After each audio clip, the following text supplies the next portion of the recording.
From the John Bassett Theatre, from the Canadian International Auto Show, this is the 2025 Canadian Motorsport Induction Gala, presented by Clubine Motorsports, Martella Motorsports, OTSFF Sports Marketing, TNG Exotics and Limited Editions, JMF Motorsports, and Polito Ford. Ladies and gentlemen, please welcome your host of this evening, Todd Lewis.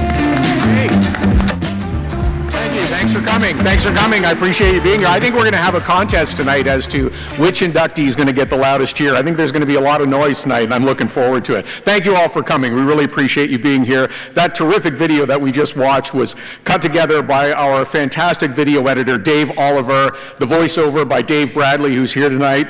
We'll also have voiceover work from Maxime Cadotte, the son of Canadian Motorsport Hall of Famer Denny Cadotte, the talented Kathy Wall. Thanks to everyone participating to put this production behind the scenes, and our producer Joel Robinson for coordinating it all. I need to take a moment before we go too far. This past year, we lost the Hall's general manager, Robin Virtue.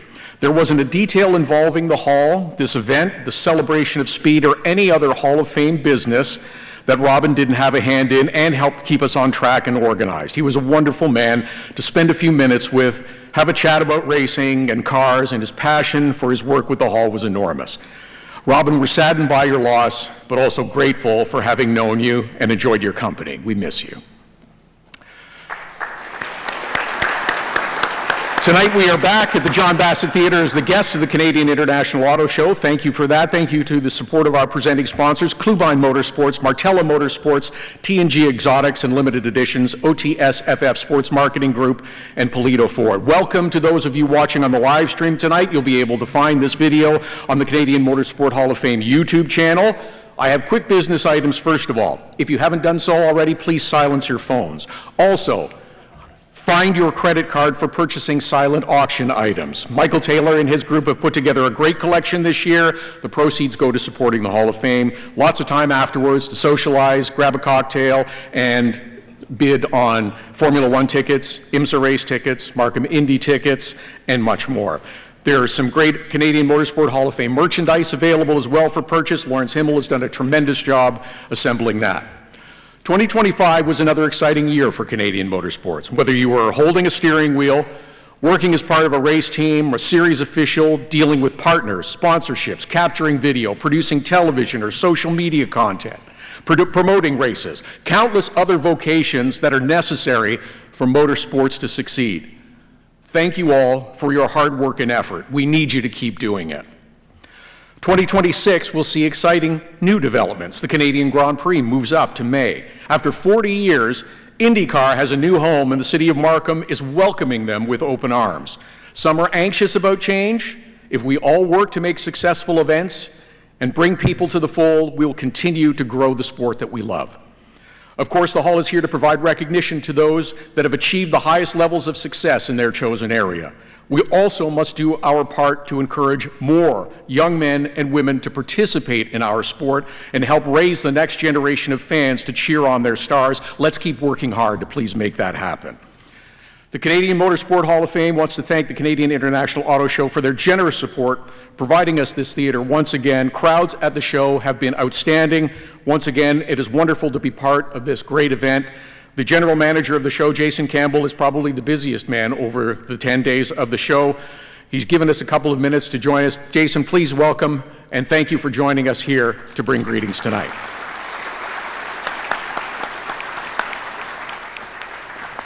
Thank you, Todd. Thank you, Peter. Very much welcome you all here. It's hard to believe we're already on day 9. Over 300,000 people have already come through the building to see an amazing collection of cars this year. And we're very proud of what we've achieved so far, and racing has been a big part of the attraction here. We've got a fairly big motor racing involvement. For those of you who haven't yet had the chance to tour the show, you'll find 65 years of Canadian Tire Motorsport Park celebrated in the room just behind us in 104, celebrating the cars of yesterday and today. Melanie Villeneuve has brought a collection together celebrating the life of Gilles Villeneuve with some of the movie cars, which has been used to film a new movie which is coming out later this year. There are 2 Formula One cars on display at the show. Audi has brought a beautiful example of what they're going to be running with in the new Formula One season. Cadillac, the same. And there's also Markham is celebrating the Markham Indy and has an Indy car on the 800 level, which you'll find. And I want to thank Mayor Scarpitti, who will be joining us shortly, for making that happen. And the drifter community was celebrated here on this stage yesterday. We had a celebrity from the Fast and the Furious movies come together. Han from Tokyo Drift, for those of you who watched those series, was providing a backgrounder on his new movie, which is coming out later this year, called Drifter. He was the most genuine, the nicest guy you'd ever want to meet. He had the audience of 1,000 people here yesterday in both tears and celebration. So we want to celebrate all of the heroes that you guys are for celebrating, giving your life to this sport. We want to thank you very much for doing it here at the Auto Show and making this truly a week all about automotive culture, lifestyle. We thank you.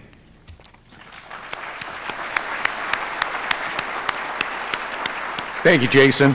Thank you again for your hospitality this year. Mayor Scarpitti, as Jason mentioned, will be joining us in a couple of minutes. In the meantime, let's please welcome the chair of the Canadian Motorsport Hall of Fame, Peter Lockhart, with some opening remarks and greetings. You know, Todd, I look around, I think this is one of the biggest we've ever had. It What is. a show. It is. It's great, and we have a lot of people joining us tonight. There are a lot of Hall of Fame members that are here tonight as well. There are. And on behalf of the Board of Directors of the Hall, I am pleased to extend a warm welcome to everyone attending tonight's ceremonies, here in person or on our live stream.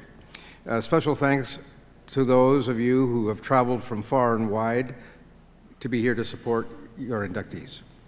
It's an honor to pay tribute to celebrate the individuals and organizations who have made significant contributions in motorsport throughout the many decades that our sport has existed in Canada. With tonight's 33rd Induction Gala, we will have welcomed 328 honorable members into the Canadian Motorsport Hall of Fame. Tonight we celebrate and welcome the class of 25. 19 honorable members representing competitors, builders, significant contributors, and media. Congratulations to all the new members as well as their families, team members, and organizations who supported them throughout their careers. And many of you people are here doing that tonight. In addition to the class of 25, the board has selected Green Savory as our 2025 international inductee. Our 2025 GMF Motorsports Rising Star Award recipient is the outstanding up-and-coming young racer, Anthony Martella. I'd especially like to thank our Gala presenting sponsors, Klubine Motorsports, Martella Motorsports, TNG Exotics and Limited Editions, OTS Group, and Polito Ford for their support, as well as Jason Campbell, who was just up, and his incredible team. And we've worked now 4 or 5 years together, and we use this facility and we help each other bring events and what have you to the show. And he is absolutely a superstar in the world of producing car shows. Congratulations, Jason. I'd also like to recognize our long-term Rising Star Award sponsor, John Farrow of JMF Motorsports. As well, thanks to the entire volunteer board and the numerous event volunteers helping us here tonight. I'd now like to invite our current board members present to stand, and I would also like to personally thank them for their volunteer service. Please withhold any applause until the end. There's a lot of them.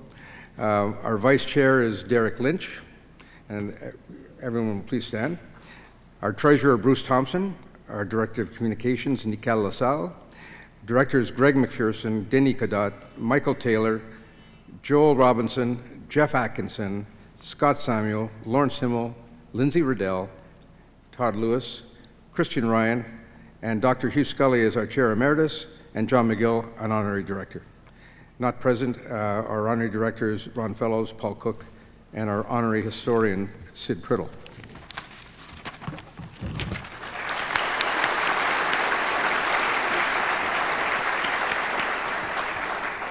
I know that there's some inductees out here, and I saw a few of them. I can't place them all by name, but I certainly saw 2 or 3 anyway, past, and there's probably way more. So if you are an inducted member, please stand so the audience can recognize you. I'll give you a few of the names, Peter, that I've seen. Jim Bray is here. Lawrence Partington is here. Chris Bai is here. DJ Kennington is here. Dr. Hugh Scully. And Murray Tim is also here. Give them a big hand.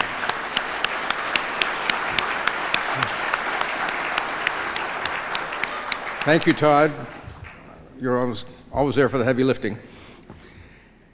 Thank you all for being a part of tonight's special event celebrating Canadian motorsport and those who have distinguished themselves in so many ways. I hope you all enjoy the evening.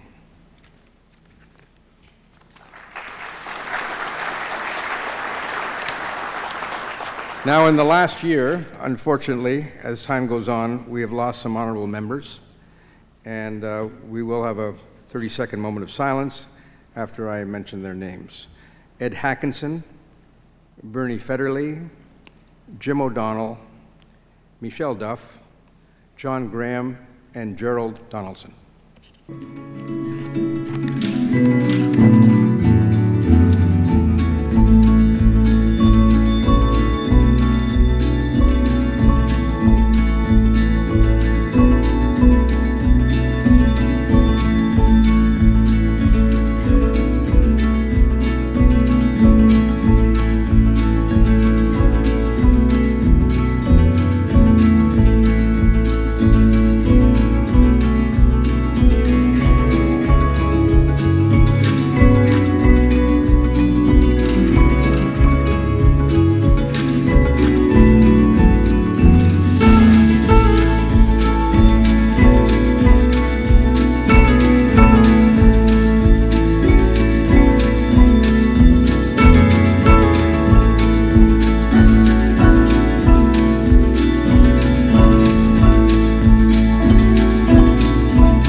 Again, I'd like to thank our Gala presenting sponsors, Clubine Motorsports, Martella Motorsports, TNG Exotics and Limited Editions, OTS Group, and Polito Ford.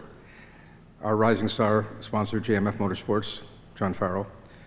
Wellesley at Pots and Plants for the decorations up on stage here, which are always lovely.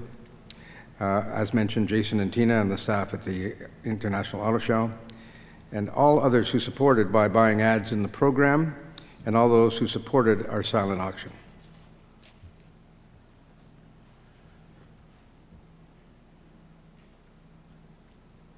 The other item I know you're proud of, Peter, that you want to talk about is the new website and all that has gone into the work with that. Exactly. we've worked very hard. The team in-house and some of our supporters have helped as well. And we've produced a brand new website that is bilingual. And I'm going to ask Nicole LaSalle and Alexis Lockhart, who had a big hand in making this happen over a whole year, to come to the stage to say a few words about it.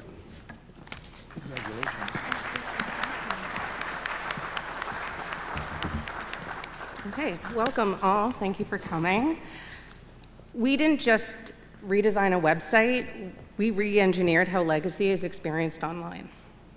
The new website is built around clarity, storytelling, and accessibility. We streamlined the architecture so visitors can intuitively explore inductees. History and events without friction. We elevated the visual system to feel modern and authoritative while still honoring the heritage and prestige of Canadian motorsport. The inductee experience was a key focus. Stronger imagery, clearer bios, and a structure that gives each honoree a presence they deserve. Under the hood, we improved performance, mobile usability, and search visibility so the platform would work as powerful as the story it tells. This redesign ensures that the Hall of Fame isn't just preserving history, it's presented in a way that inspires the next generation. And I just want to talk a little bit about why that matters, because the project is not finished, and in many ways it's just beginning. When I began working more deeply in the archives and looking through what we had, I realized that while the Hall of Fame has been very good at inducting people and honoring them in massive celebrations like this, it's awesome, digitally we were missing something.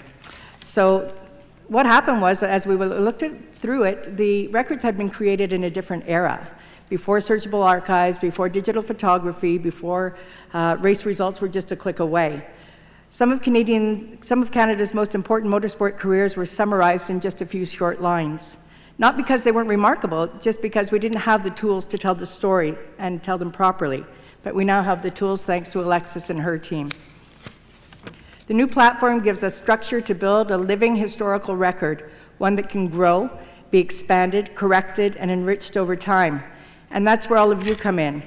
As Peter said, we have 328 inductees as of this evening. Thousands of races, decades of innovation, leadership, and competition. There are photo albums in your homes, in your basements, scrapbooks in boxes, stories that were never written down because everyone assumed that somebody else would remember them. We can't allow that history to fade. So tonight I'm asking you for your partnership. Share your photos with us. Send us your archives digitally. Email us your stories. If something needs correcting, tell us. If something is missing, help us restore it.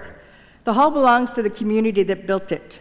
Our responsibility is stewardship, to preserve, document, and protect what you have all created, so it is accurate, complete, and enduring. Thank you. Thank you, Nicole. Thank you, Alexis.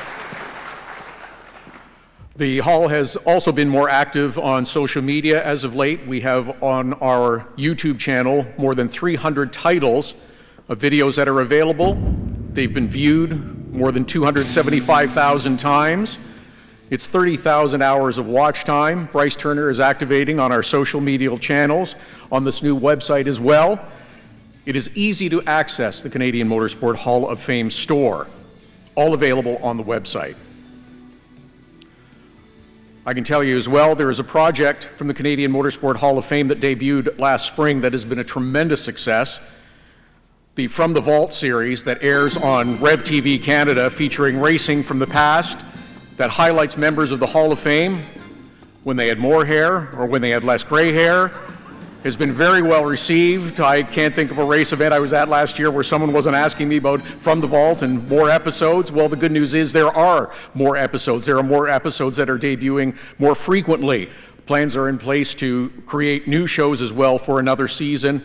In addition to airing on Rev TV, these shows are now airing on Speed Sport 1 in the United States. We appreciate the support of the viewers and the partners that contribute to make these shows possible. Thank you to WeatherTech Canada, Yokohama, and Napa Auto Parts. One of the most important events by the Hall is the annual Celebration of Speed. It's a great event. I've had friends that have participated and asked me about it again for this year already. Please welcome to the stage Lindsay Riddell, who spearheads this event, to give us some details about this year's celebration of speed.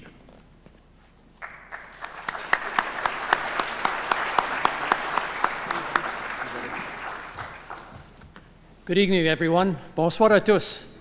Congratulations to the 2025 inductees. Félicitations aux internalisés pour l'année 2025. You may have noticed I'm from Quebec. Here we go. It's wonderful to be here tonight amongst people who share a passion for Canadian motorsport. Thank you for being a part of the Motorsport Hall of Fame community and supporting the history we will celebrate this evening. I'm here to tell you about an event that allows people to experience motorsport firsthand. As we announce the return of Celebration of Speed in 2026, we have a date set for Monday, August the 3rd at the iconic Canadian Motorsport Hall of Fame, Canadian Tire Motorsport Park, otherwise known as Mosport for some of you. Celebration of Speed is a key annual event for raising awareness of the Hall, as well as an important fundraiser. It offers something truly unique, which is the chance for the public to get out on track at one of Canada's most legendary circuits. There are two ways to take part. First is the ride-along experience, open to those aged 10 and up, where guests are paired with experienced drivers. Participants receive 3 on-track sessions of 3 laps each for $100, riding in the vehicles of their choice. The cars on track are extraordinary, a wide range of exotic and high-performance cars, including Lamborghini, Porsche, Mercedes-Benz, BMW, and so on. Normally, we expect about 30 ride-along cars and drivers to take part, bringing their own special cars, which they supply and pay for in order to provide the guests with an unbelievable experience. Safety is always a priority. Drivers operate well within their limits, making this an exciting and accessible experience for both first-timers and more seasoned fans. The second option is a track day program, where qualified drivers can bring their own vehicles to lap and experience the Grand Prix track themselves. Our chair, Peter Lockhart, bills this event as offering people the ride of their life in some very exciting automobiles driven by highly skilled, experienced track drivers. And this is where you come in. We'd be absolutely thrilled to welcome not only members of the audience, but your friends, family, colleagues, and associates to take part in the 2026 Celebration of Speed, whether as a ride-along driver, ride-along guest, or track day driver. Tickets and track day passes will be available via the website, and with your coordinates on hand, we'll send out a reminder to everybody in the coming weeks to keep you posted. So mark your calendar, spread the word, and join us at Canadian Tire Motorsport Park for an unforgettable day at the track. Thank you and enjoy the rest of this wonderful evening. Merci à tous et bonne soirée. Thank you, Lindsay. We mentioned earlier that IndyCar has a new home in Markham. Will you please recognize the mayor of Markham, Mr. Frank Scarpitti, who is here. Do you want to say hello? Do you want to come and say a few words, or do you want to let the cars do their talking? You tell me. Oh, you're going to come up? All right. Come on up, Frank. He can't talk enough about this event. Thanks, Tom. Thank you. Well, like every other politician, when I'm given the opportunity to stand at a microphone, I'm going to take it. But I actually just wanted to be very, very quick and thank you for the opportunity to come down and be a part of this year's ceremony. Want to say congratulations to Peter and the Canadian Motorsport Hall of Fame for the great work that they've been doing. Peter used to be a resident of Markham, and revenue for York Regional Police went down when he left our city. A registered racing offender, actually. But some good news, you can come back now and race legitimately on a beautiful new track that we're building in Markham. But I just want to say thanks to you and your team for putting on these awards, recognizing excellence, innovation to a variety of people and organizations, whether you're in front of the wheel of a car, whether you're in the fast lane, the pit lane, or behind the scenes. This is an opportunity to recognize people and organizations who've made a tremendous contribution to the motorsport industry. And I want to also take a moment to say thank you and congratulations to Jason Campbell and the team putting on the Canadian Auto Show. Obviously, I would say it's one of the best in North America. Didn't realize it's the largest trade show in Canada. So, and it's a very small but mighty team. But Jason, just visiting out there again, what a tremendous success, and thank you for all that you do for the car industry here in the GTA. And on a final note, I just want to say congratulations to Kim Green and Kevin Savary. They make an incredible team, a relationship that started over 30 years ago, and have had tremendous success, not only in racing on the track, but also introducing a new race down in St. Petersburg, Florida, saving the Honda Indy here in the GTA back in 2007. And having worked closely with them over the past few months as we were trying to get them to bring the race to the city of Markham, it doesn't take you very long when you sit down with these gentlemen to see just how passionate they are about car racing, how skilled they are at putting on a world-class event. I had the opportunity to visit St. Petersburg race, and I've gone to the Molson Indy and the Honda Indy and over various years, but I went as a spectator. And it's not until you kind of get the tour behind the scenes and see how many other moving parts that the audience, the spectators, don't necessarily appreciate, you also realize what a consummate professionals they are in their field. And probably the wrong analogy for car racing, but they are like swans on a pond, honestly, always looking calm, cool, and collected. And we know that they're going 100 miles an hour or more putting those events together. And I just want to say congratulations for being inducted into the Hall of Fame this afternoon, having spent considerable time with you and seeing not only your track record, but your accomplishments and your commitment and dedication to the sport. It's easy to understand why you are being inducted this afternoon. So congratulations to Green Savary, and I do invite all of you to come up to the city of Markham in August of this year to see this brand new track that we're building up in the city of Markham. 12 exciting turns, a double pit lane. Very few races have a double pit lane.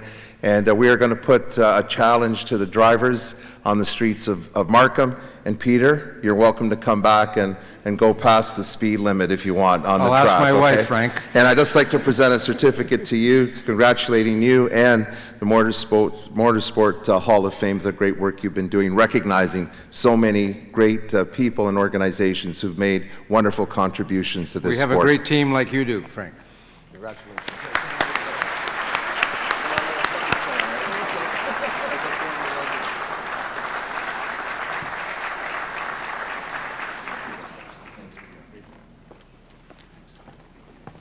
Thank you, Mayor Scarpitti. Great to have you. Each year, the Canadian Motorsport Hall of Fame solicits and receives nominations from the public for consideration for the next class. That's what's unique about the Canadian Motorsport Hall of Fame. It is the public that nominates its members. The procedure is simple. All the details on the new Canadian Motorsport Hall of Fame website. Nominations are always open 365 days of year. The cutoff date is the end of July for the current year. Nominations after that are considered for the following year. The new website has all the information you need, including sample nomination form, info on how to submit your photos, supporting documents, the scoring matrices, and more, and how the independent selection committee scores the nominations. Scores are ranked high to low, nominations forwarded to the board, and once confirmed by the board, Peter gets to call each new member and tell them that they've been elected to the Canadian Motorsport Hall of Fame and hear them squeal with delight. The Board of Directors and the Canadian Motorsport Hall of Fame Independent Selection Committee are not allowed to nominate or support any nomination. If you feel someone is worthy, and I know there are people that do, and you can think of someone who you think should be in the Hall of Fame, it's as simple as going to the website. Nominate them for consideration. That's how the Hall continues. The Hall would not be able to provide the recognition to those that are worthy without the support of sponsors who feel that the recognition of greatness in motorsports is important. Please welcome Bill Klubine of Klubine Motorsports, Tony Martella of Martella Motorsports, Angelo Paletta from TNG Exotics and Limited Editions, Andre Laurent from OTSFF Sports Marketing Group, and Anthony Polito of Polito Ford, tonight's presenting sponsors.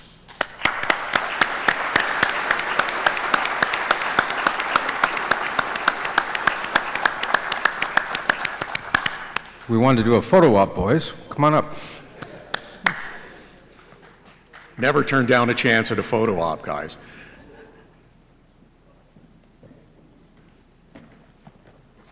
Bill.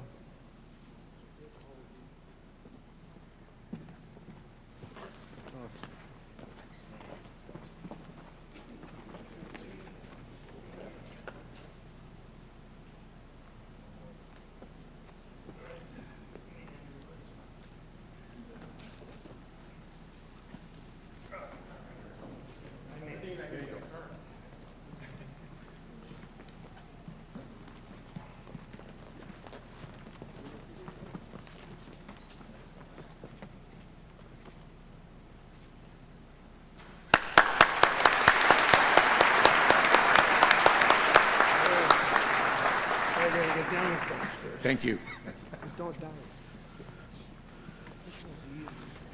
All right, it is time to celebrate our Canadian Motorsport Hall of Fame inductees.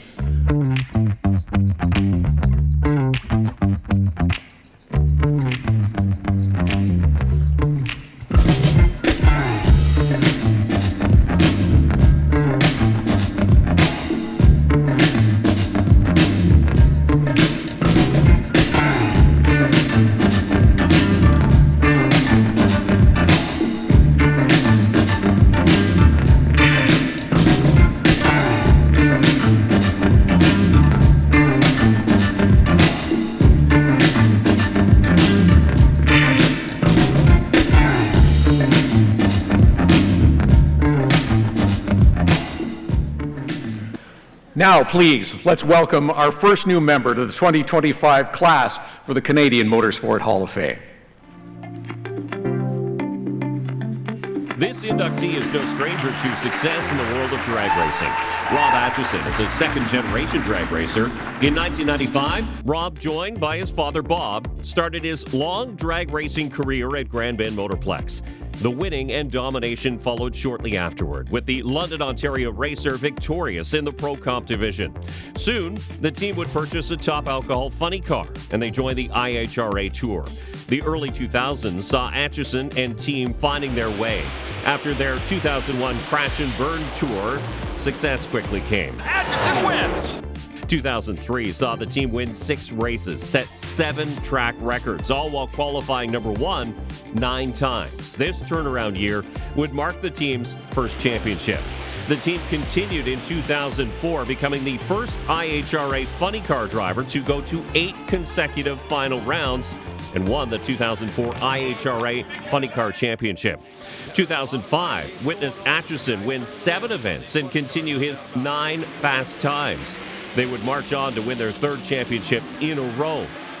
Rob Atchison would go into the history books as the Canadian leader in IHRA wins. He set an IHRA ET record of 5.685 seconds that season and was voted Pro Driver of the Year by Drag Race Canada fans. Atchison finished top 3 in IHRA points over the next 3 seasons. He later switched rides, winning the 2011 PMRA Pro Mod Rookie of the Year and the 2014 IHRA Pro Mod Ironman at the Mopar Canadian Nationals. Closer to home, he won the 2014 NDRA Labor Day event at Toronto Motorsport Park. He also won the inaugural race and went on to win the inaugural championship in the 2015 Napa Auto Pro Ultimate Showdown in his Pro Mod. Please welcome London, Ontario's Rob Atchison to the Canadian Motorsport Hall of Fame.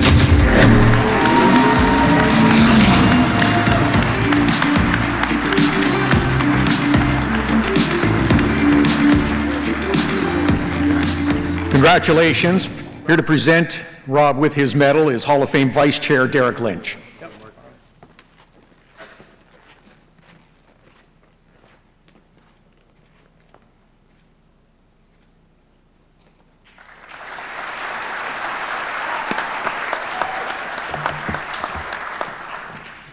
All right, let's get this started. Let's see here.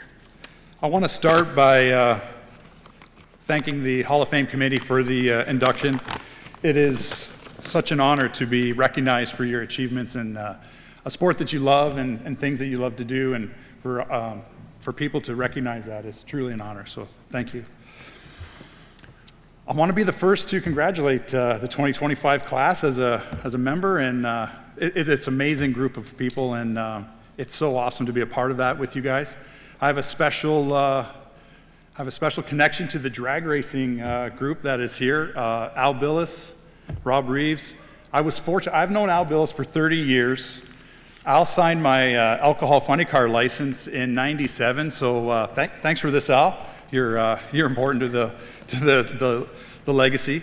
And the Reeves, Kim and Rob, they're amazing. I was fortunate enough to win a race at their beautiful track in Edmonton, and I was treated like family. Kim actually drove my mom and myself around. We got groceries, I think, the first time we met. It was amazing to be treated like that by a couple that were busy at work. So I really appreciate that. But speaking of family, I have to start by thanking my mom and dad. So my dad is my crew chief, my engine builder, an innovator. He's a motivator. He's a teacher. He is the sole reason for all of my successes in drag racing.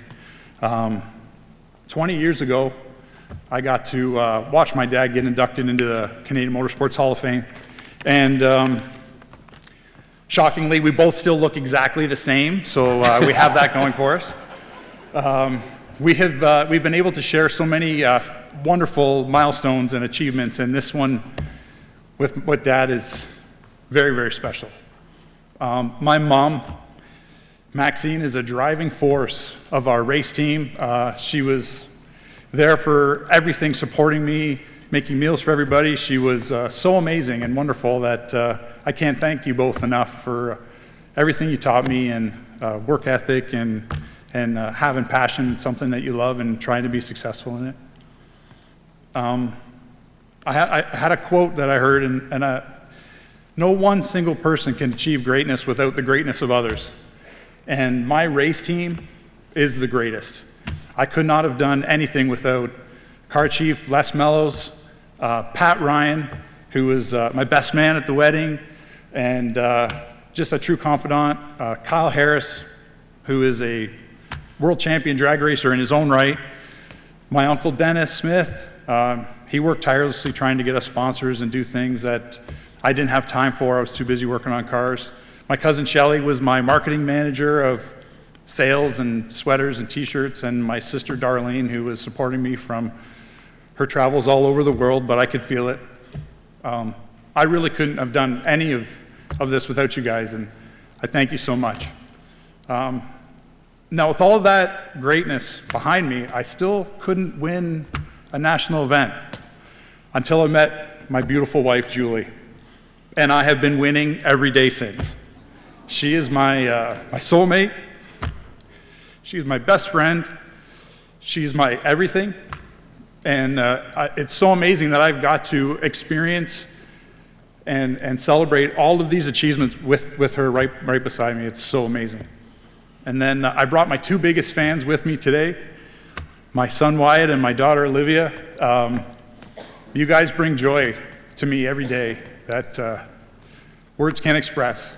And they supported me. They were little, they barely remembered the racing, but they loved it. They grew up at the track for a little bit, so they were amazing there.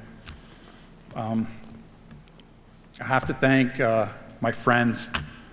I feel so much love and joy when they're around as well. Like, they support me, they celebrate all these things that I've done in the past, and I really can't thank you guys enough for being here tonight and to celebrate this final achievement in my drag racing career. So, thank you very much, everybody.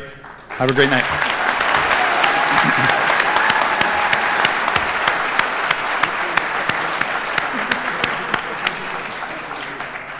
Congratulations, Rob.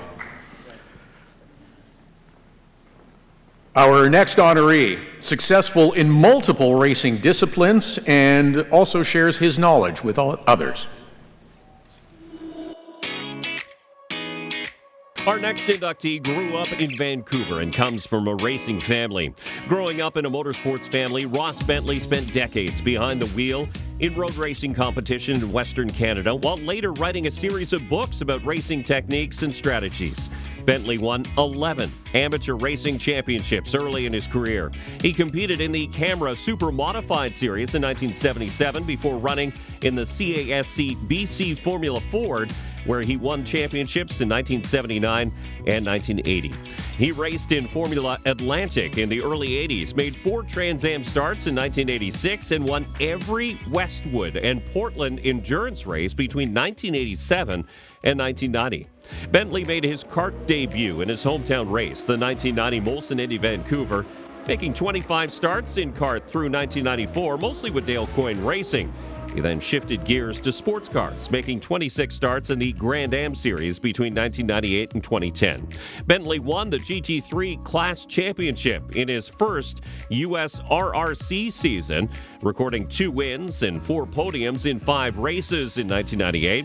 He ran only select events in the seasons that followed, recording 4 more podium finishes, including the SRP2 class win at the 2003 Rolex 24 Hours of Daytona. Away from the driver's seat, Bentley has focused on passing down his knowledge to the next generation. He started a driving school at his local Westwood track and became an established performance coach with Bentley Performance Systems/Speed Secrets, a consulting business that offers coaching and workshops for individuals, teams, and organizations. He's authored or co-authored 11 books between 1998 and 2017, including a series of 7 Speed Secrets books focused on racing techniques and strategies. Ladies and gentlemen, please welcome Ross Bentley to the Canadian Motorsport Hall of Fame.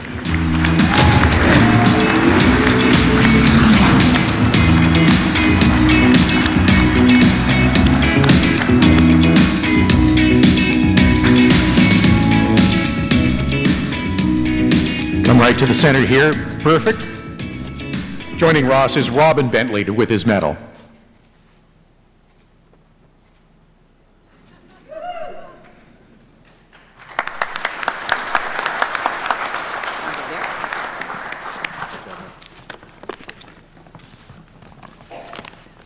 If only making speeches was as easy as driving a race car, right? Whew. I'm not the kind of person that looks backwards very often. I don't think about the past very much. But when Peter called me a few months ago with some very pleasant news, thank you, Peter, it forced me to think back a little bit. And I spent a lot of time kind of thinking over the last few months, and I actually started thinking, this sport in so many ways, it can be kind of selfish. You know, like maybe not in a bad way, but you got to be really focused on what's best for yourself to make it up through the ranks and stuff. And well, I don't think I'm the only person in this room that has ever been that way or acted that way a little bit, right? Okay. Despite that, I really want to thank a lot of people who have helped get me here and helped me be inducted into the Canadian Motorsport Hall of Fame. Wow, this is so cool. There's one person that I really, really want to thank. The most important person, the person that lived with me and supported me all these years through my very selfish years, and still lives with me and supports me in my, I don't know, maybe less than selfish ways. Nah, I'm still doing what I love, so I'm still that way. But the reason that I wanted my wife Robin to be my presenter is I wanted to thank her for supporting me all these years. Our very first real date, I'd been out dirt bike riding that day, crashed, broke my collarbone, called her up and said, I can't take you out tonight. So she came over and made me dinner. I don't think she ever left. So, through that and watching me on fire at Indianapolis and all of the sometimes disappointing and frustrating times, but some incredibly rewarding and fun times in our life. So, thank you, Robin. And I should mention that we met at the racetrack. She loves racing as much as I do, and that's, our entire life has been around motorsport. So again, thank you. There are some other people that I do want to mention. First off is Hall of Famer Tom Johnston, who first gave me a ride in his race car when I didn't actually have to pay for all of it. That was weird. Dale Coyne, the IndyCar team that gave me a chance, and then all those IMSA/Grand Am/whatever all the other sports car series were called at that time, who hired me to drive their race cars. That was a fun time in my driving career. Of course, my family, my mom, my dad, who took me to my first race, my brothers, my sister, and our kid, Elle. Just wanted to say thanks and hello to them, so thanks for all the support through the years. Ron Gale, a friend who came to my very first race with me in 1978 at Westwood Motorsport Park and has been a friend ever since and flew out from Vancouver for this race. So thanks, Ron, wherever you are out there. Really appreciate it, everything you've done. And by the way, one of the photos of me in a Formula Ford all crossed up was a photo that he took, and that was just about maybe less than a second away from me going around and hitting the wall right in front of him at Edmonton Raceway. So, some other people. Andrew Field, Bruce Cleland, and my brother Gord, who just, I couldn't talk about or cover all the different ways that they supported me and helped me through my career. So really wanted to thank them. Finally, I want to thank the hundreds of thousands of drivers all over the world who have bought my books. You have helped me retire. I can now retire for, 3 or 4 months, maybe? I got to go back to work, so. Anyways, as I was thinking about all this stuff, I was thinking, if you Googled the luckiest person in the world, you'd find a picture of me. And that is, the reason for that is, I found my passion that first time I went to a race with my dad when I was 5, and I've chased that thing all my entire life. So, just been super fortunate for that. But I also found my second passion, coaching other drivers and helping other drivers get the same thrill out of driving that I always have. So, and when I think about it, I'm more proud of the things that the drivers that I've coached have done than anything that I've ever accomplished. So, the standing there seeing a driver that I've coached stand in the middle of the podium is really special to me. When I've been asked, what's the main thing you've learned from this sport about driving? It's nothing technical. It is the things that I've learned that have applied to other things in my life, and I then have been able to share with others as well. And the last thing I'll say, and then I'll get off, I'm looking at the timer.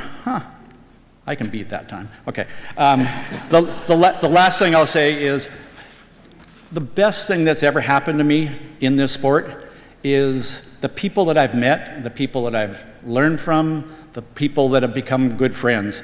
So thank you to all my friends in this sport, and finally thank you to the whoever it was that felt I was worthy of being inducted into the Canadian Motorsport Hall of Fame. It's really a big honor for me. And again, especially Robin, thank you. Thank you, Ross. Got in just under the wire with time. That's good. Denny is standing by with the black flag if anyone does go really too long. Next up, we honor a talented road racer from Quebec. Notre prochain membre intronisé a participé à des compétitions automobiles régionales et internationales entre la fin des années 1960 jusqu'au début des années 1990, tout en entamant une carrière de journaliste qu'il poursuit encore aujourd'hui. Jacques Bienvenu a débuté dans les courses régionales de Mont-Tremblant avant de remporter le championnat production classe C aux championnats nationaux en 1971. Il a connu le succès sur la scène mondiale en 1975, terminant 8e au classement général et 4e de la catégorie GTO aux 24 heures du Mans, ainsi que 2e aux 12 heures de Sebring et 4e au classement général des 24 heures de Daytona. Bienvenu won the inaugural Volant Québécois in 1976 over a field of drivers that included Gilles Villeneuve. He won the D Production Championship at the 1977 Canadian Nationals and won consecutive GT1 Quebec regional titles in 1977 and 1978. He finished runner-up in the Canadian Molly Slip Endurance Championship in 1978 before winning that title in 1979 and 1981. He also won the GT2 title at the Canadian Nationals in 1985 and 1987. Overall, Bienvenu won 13 Quebec and 9 Canadian road racing championships, mostly in the 1970s. He later raced in the Rothmans Porsche Turbo Cup and Firestone Firehawk Endurance Racing Championship before stepping away in 1991. Jacques Bienvenu a mené une carrière active en dehors des circuits, débutant comme journaliste automobile en 1979. Il est chroniqueur au Journal de Montréal depuis 1980, où il contribue notamment au Guide automobile. Il a également collaboré au magazine Le Monde de l'Auto. En 1988, il remporte le trophée Paul Frère. Ce trophée européen récompense un journaliste automobile francophone ayant également connu le succès en compétition. S'il vous plaît, accueillez Jacques Bienvenu comme nouveau membre du Temple de la renommée du sport motorisé canadien.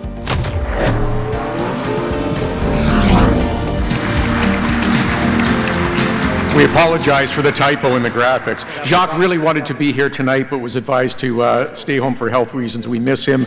His presenter, Eric Deschanel, will accept on his behalf.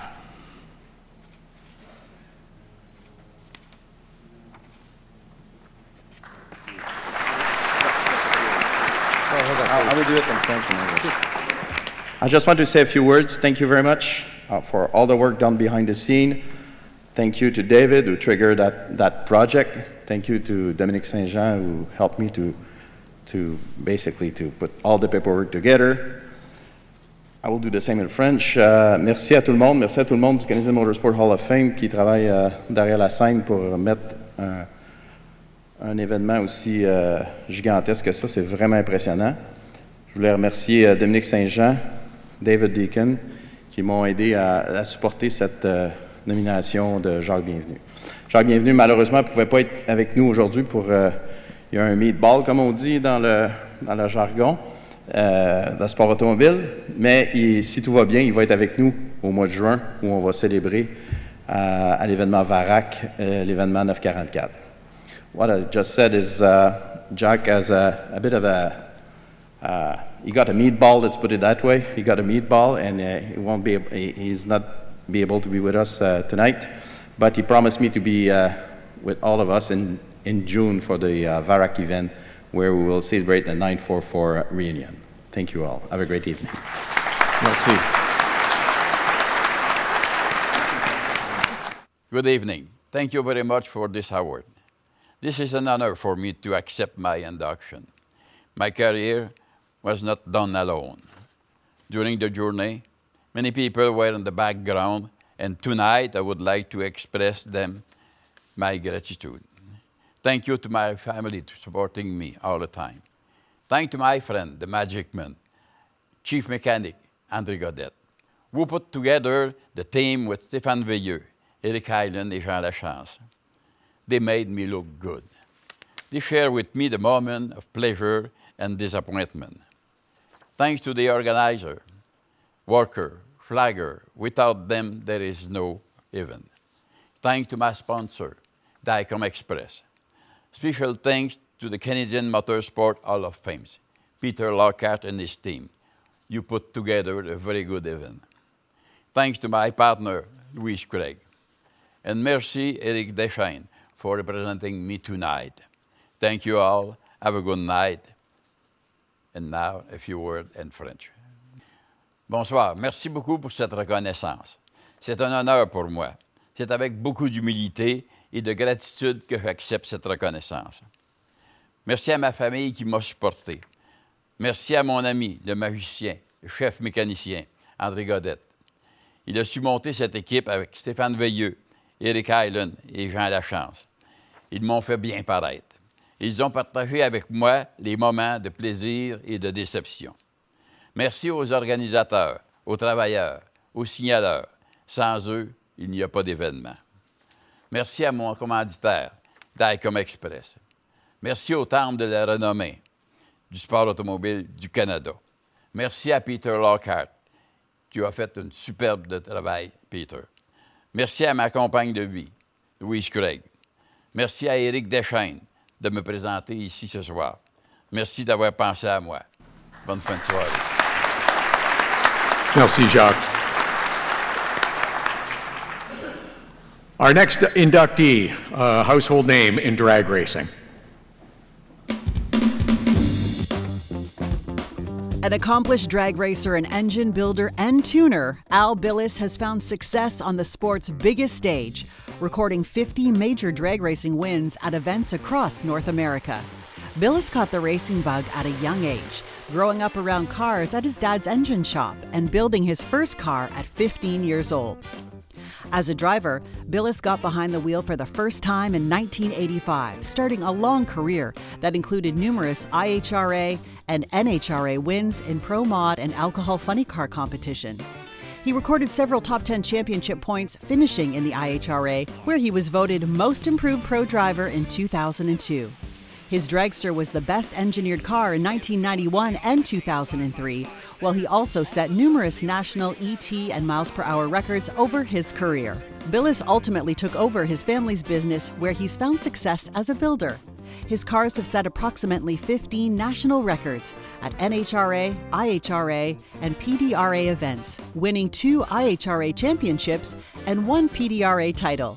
He's managed major international drag racing teams in the U.S. while working for teams nationally in the U.S., Australia, and the UAE.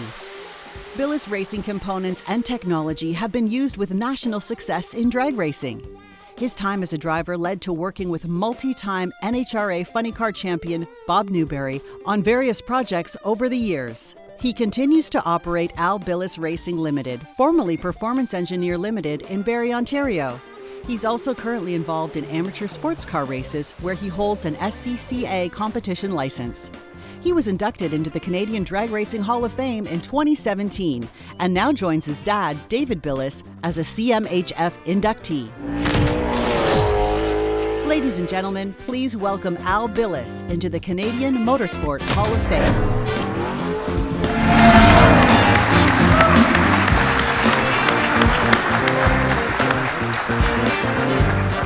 Joining Al to present him with his medallion is another Canadian Motorsport Hall of Fame member, John Waldy. A little further over, guys.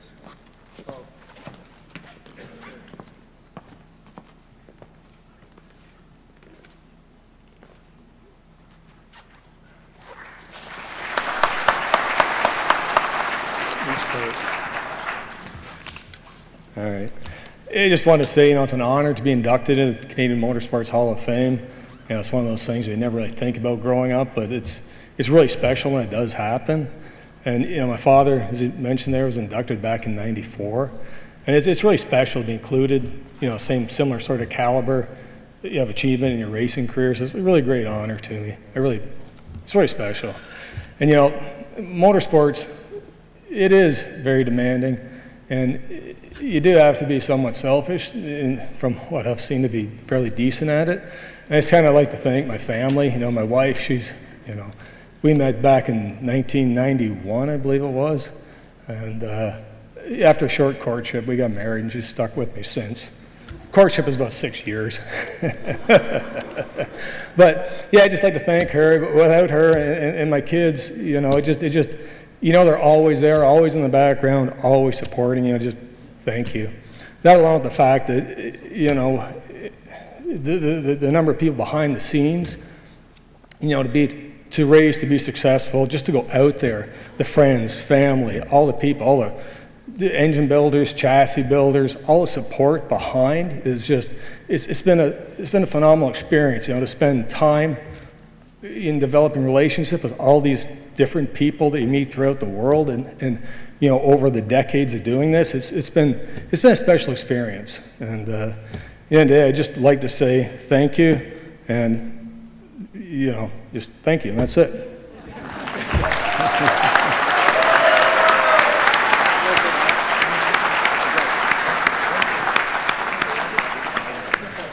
Congratulations, Al. Our next inductee is a successful competitor, fielding cars for both himself and others. Our next inductee competed in a variety of racing disciplines for nearly 3 decades before holding a leadership role with Porsche Canada.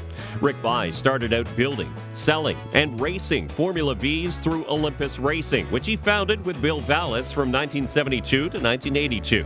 He was a 2-time runner-up in the national championship and won races at Watkins Glen, Mont Tremblant, Nelson Ledges, and Beausport. Bai raced competitively in big block dirt modifieds in the U.S. and Canada from 1982 to 1986, while getting involved with Porsche Canada as a technical advisor in the structuring of the Rothmans Porsche series, which would go on to become one of the world's best single-make car series. He returned to road racing to field cars for himself and others in that series from 1986 to 1990. He also raced for Canada in an international Porsche 944 race in South Africa. Bai went endurance racing in the 1990s, winning the 91 and 92 Canadian Firehawk Endurance Championships. He worked with Raymond David to create the Canadian Endurance Road Racing Championship, where he won the title in 1993. Bai went on to work with Porsche Canada as a press and community liaison from 1996 to 2014. He managed the company's press fleet, training journalists to drive at speed safely and to properly assess the cars when track testing. He's also been a part of various driving experiences over the years, participating in events for the Children's Wish Foundation for 3 decades and creating a track driving experience for people with sight, mobility, and cognitive disabilities.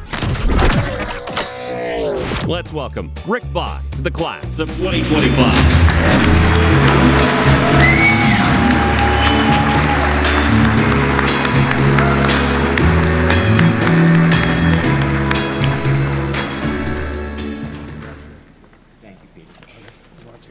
Come right out center stage, please, gentlemen. Presenting Rick Bai with his medallion is Auguste Lacourt.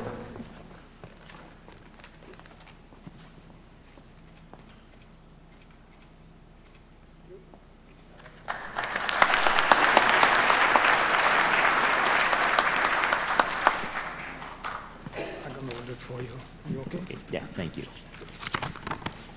Well, good evening. I would like to, first of all, let everybody know how appreciative I am of this honor, and particularly the fact that I'm being indicted with so many quality people, and in particular, 2 that I know very well and have been heroes of mine for years, Jacques Bienvenu and David Deacon. And it's quite special to be included with them. So, and I'd like to thank David for nominating us, and and Auguste Lacourt, who is my presenter, who is one of the quiet superstars of the sport, in that he's considered to be probably one of the best Porsche race technicians in the country. And I was so lucky to have him during our days in the Rothmans Porsche series. And in fact, many of you know Ludwig Heimrath here, and when Ludwig won the 77 Trans Am Championship, August was basically his only technical survivor, and he basically did, he and Ludwig did all the work on the car, and they beat some monster teams like Peter Gregg and Bob Tullius, so it's quite an honor, and August is one of the quiet superstars in the sport. So anyway, and Peter Lockhart, thank you so much, and your gaggle of volunteers who made this particularly special evening, and to Joel Robinson, who, with his group of volunteers, put together this spectacular video show that makes the night so special. And of course, thanks to my wife, Karina, who is still struggling to teach me to drive in shopping center parking lots. And to a few of my friends that showed up to share this honor with me. I started racing and I was 18 years old, working from my dad's auto electric shop as a apprentice mechanic, and decided to basically, I told them I was going racing, and I want to thank them for supporting me as much as they could, and in particular for not, for refraining from telling me just how dumb an idea it was for me to try to go racing on a apprentice mechanic's paycheck. But they supported me anyway. And for 8 to 10 years, I raced in Formula Vs along with Bill Vallis, another inductee. And he was, we had a business where we were building some cars and trying to support my habit. And I did that for, I'd like to say, about 8 or 10 years, and kind of moved into a couple of sports car rides. And in one of the races we were running, an old friend of mine was killed in a violent crash at Corner 4 at Motorsport, Peter Monick. And at that point, seeing all of the devastation that it caused his family and friends, I was contemplating another line of work. But I was presented with an intriguing offer to that figured would be a change would be as good as a rest, and what a change it was. I embarked on a 4-year adventure driving a big block dirt modified in the dirt track ovals in the Niagara area, and it was quite an experience. And excuse me for a second. During this time, the 4 years I did that, I was working at Heimrath Porsche in Toronto, and I'm sure most of you, a lot of you people here know Ludwig, and I don't mean to disrespect him in any manner. He's gone on to the other side, but I worked for him for 4 years and spent so much time with him, and that's where I met David Deacon, who at the time was the newly hired general manager for Porsche division at Volkswagen Canada. And this was a new position that Porsche AG had decided that they really wanted Volkswagen Canada to have. And many of you who knew Ludwig or know of him, he was not very happy to finally have what he considered to be a new boss. And so basically, a large part of my job was trying to talk Deacon out of the rafters after he had some noisy meetings with Ludwig. And so it was a great experience doing that. And in another situation, in a race the 1987 24-hour race at Motorsport, I was driving with David Deacon and Cam Champion in a 944 Turbo Cup car, and on a team with Bill Adam and Richard Spinard and Scott Goodyear driving the other car. And during the the crew chief for that was Terry Clayland, and they decided that they would run both cars on the same radio frequency. And at one point during a race when I just got in the car and just did a couple laps, just started to get comfortable, Terry came on the radio and he said, Rick, there's something wrong with the car. Your lap times weren't really slowed down. And I thought, gee, the car feels okay. And I said, well, okay, I'll give it a go, see if I can speed up a bit. And so I was going at it pretty hard and scaring myself, quite frankly. And he came on after a few more minutes. He said, no, it's still not any better. And he said, so I said, okay, well, I'm catching your other team car. He said, why don't you tell Bill to hurry up, for Christ's sakes? So I'm getting pretty scared of this. But anyway, that was one of the fun experiences, basically, we look back on. And it was just, the car, as I was catching Bill, after a few seconds, Terry come back on the radio and he said, oh, sorry, wrong car. So, so that was that. And just want to thank everybody for a great evening and this great honor. And we'll see you again, I'm sure. Thank you.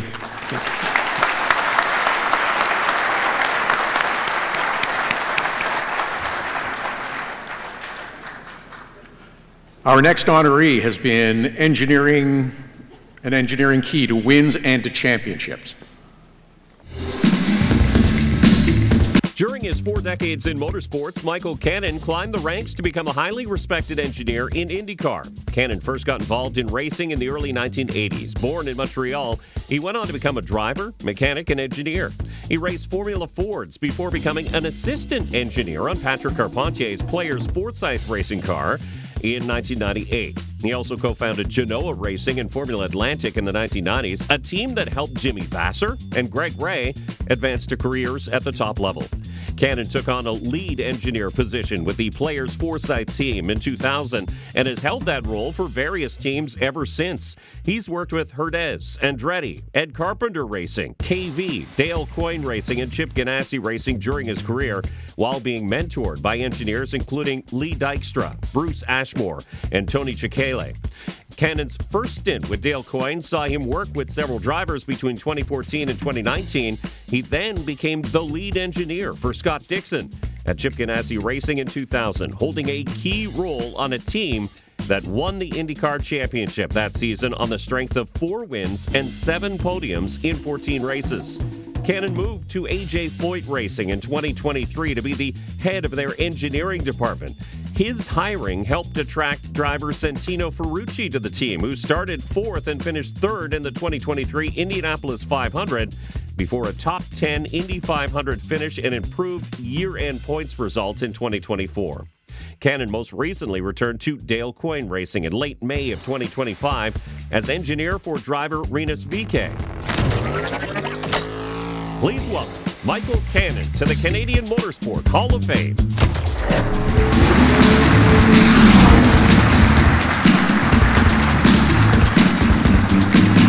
The Hall of Fame would like to congratulate Michael Cannon. Unfortunately, Michael could not be with us tonight. He sends his regrets and he is sorry he cannot be here. We will accept the award on his behalf. He has told us and assured us he will be here next year, and we will probably properly recognize Michael Cannon for his accomplishment. Congratulations, Michael Cannon, on your induction to the Canadian Motorsport Hall of Fame. Our next inductee started out as a racer, but now focuses his career on helping others.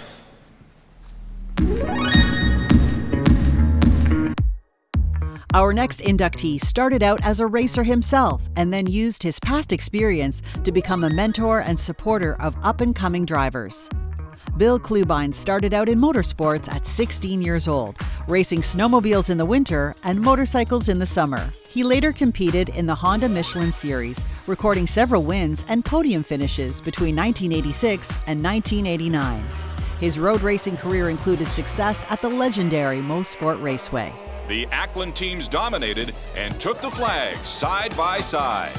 With no family background or interest in motorsports, Klubine was responsible for funding his own journey in the sport. Having experienced those challenges in his own career, he turned his attention to helping the next generation of drivers. He established Klubine Motorsports Canada, along with his son Justin Klubine, to support up-and-coming Canadian drivers through a multifaceted approach that includes personal mentorship, marketing, advocacy, and financial sponsorship. One of those aspiring racers that caught Klubine's attention is Matt Clark, the 2023 CMHF Rising Star Award winner. Clark said that Klubine's belief in him and unwavering support have played a pivotal role in my development as both a driver and a person.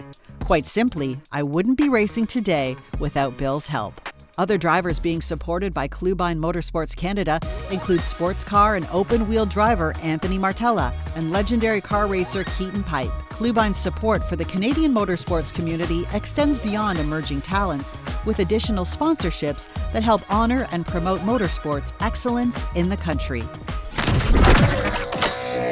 Ladies and gentlemen, please welcome Bill Klubine to the 2025 class of the Canadian Motorsport Hall of Fame.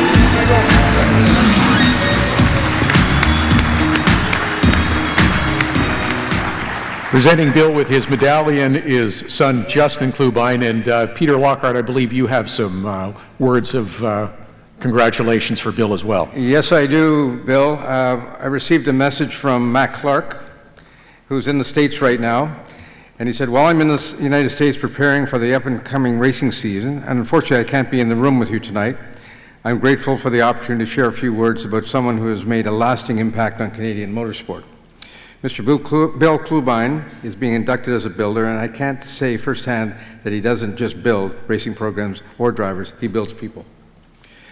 When he chose to believe in me during the 22 season, it changed the trajectory of my career.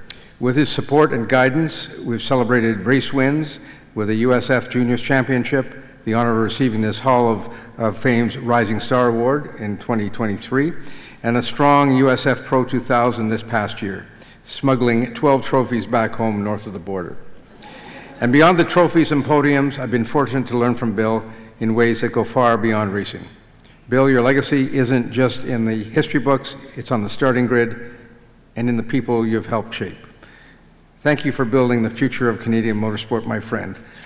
Matt Clark. Hard to follow that one. Humbling. That's all I can really say about that. First of all, I'd like to congratulate the 2025 inductees. It's an absolute honor to be selected. And when I got the phone call from Peter, I got to tell you, I was a little shocked, and I'm not sure what came out of my mouth. It's kind of unpredictable. But I'm still in shock, and when you read things that your athletes that I'm helping are saying, which a lot of them wrote letters into the hall, it is truly an honor to be working with these kids, because they all need help. We have incredible athletes that come out of Canada, and the bottom line is they all need our help.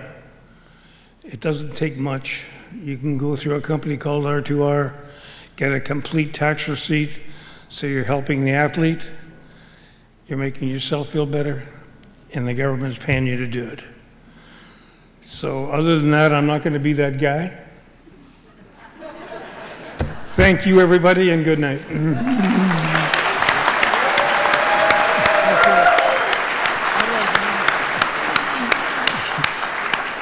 Thank you, Bill.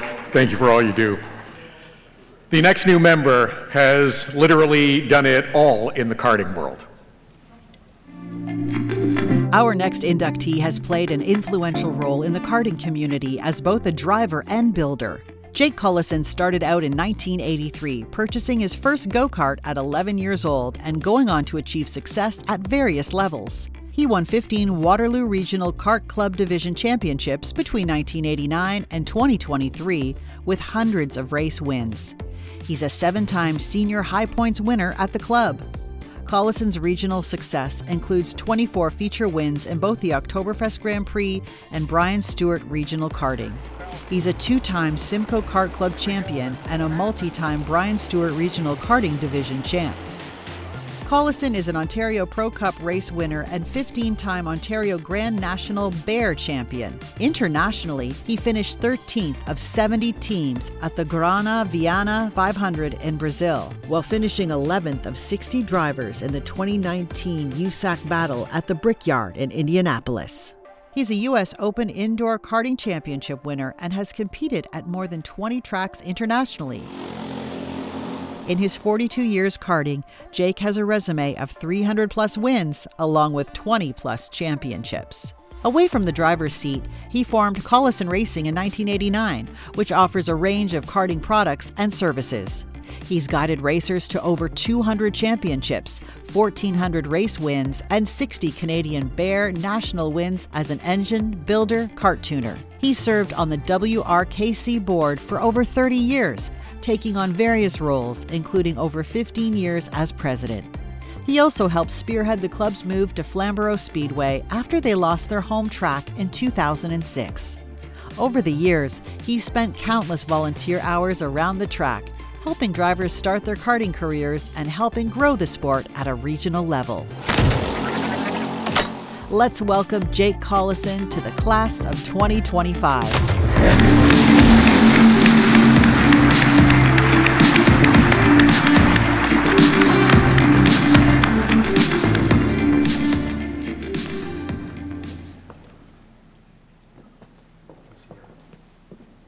Joining Jake on the stage to present his medal is daughter Ciara.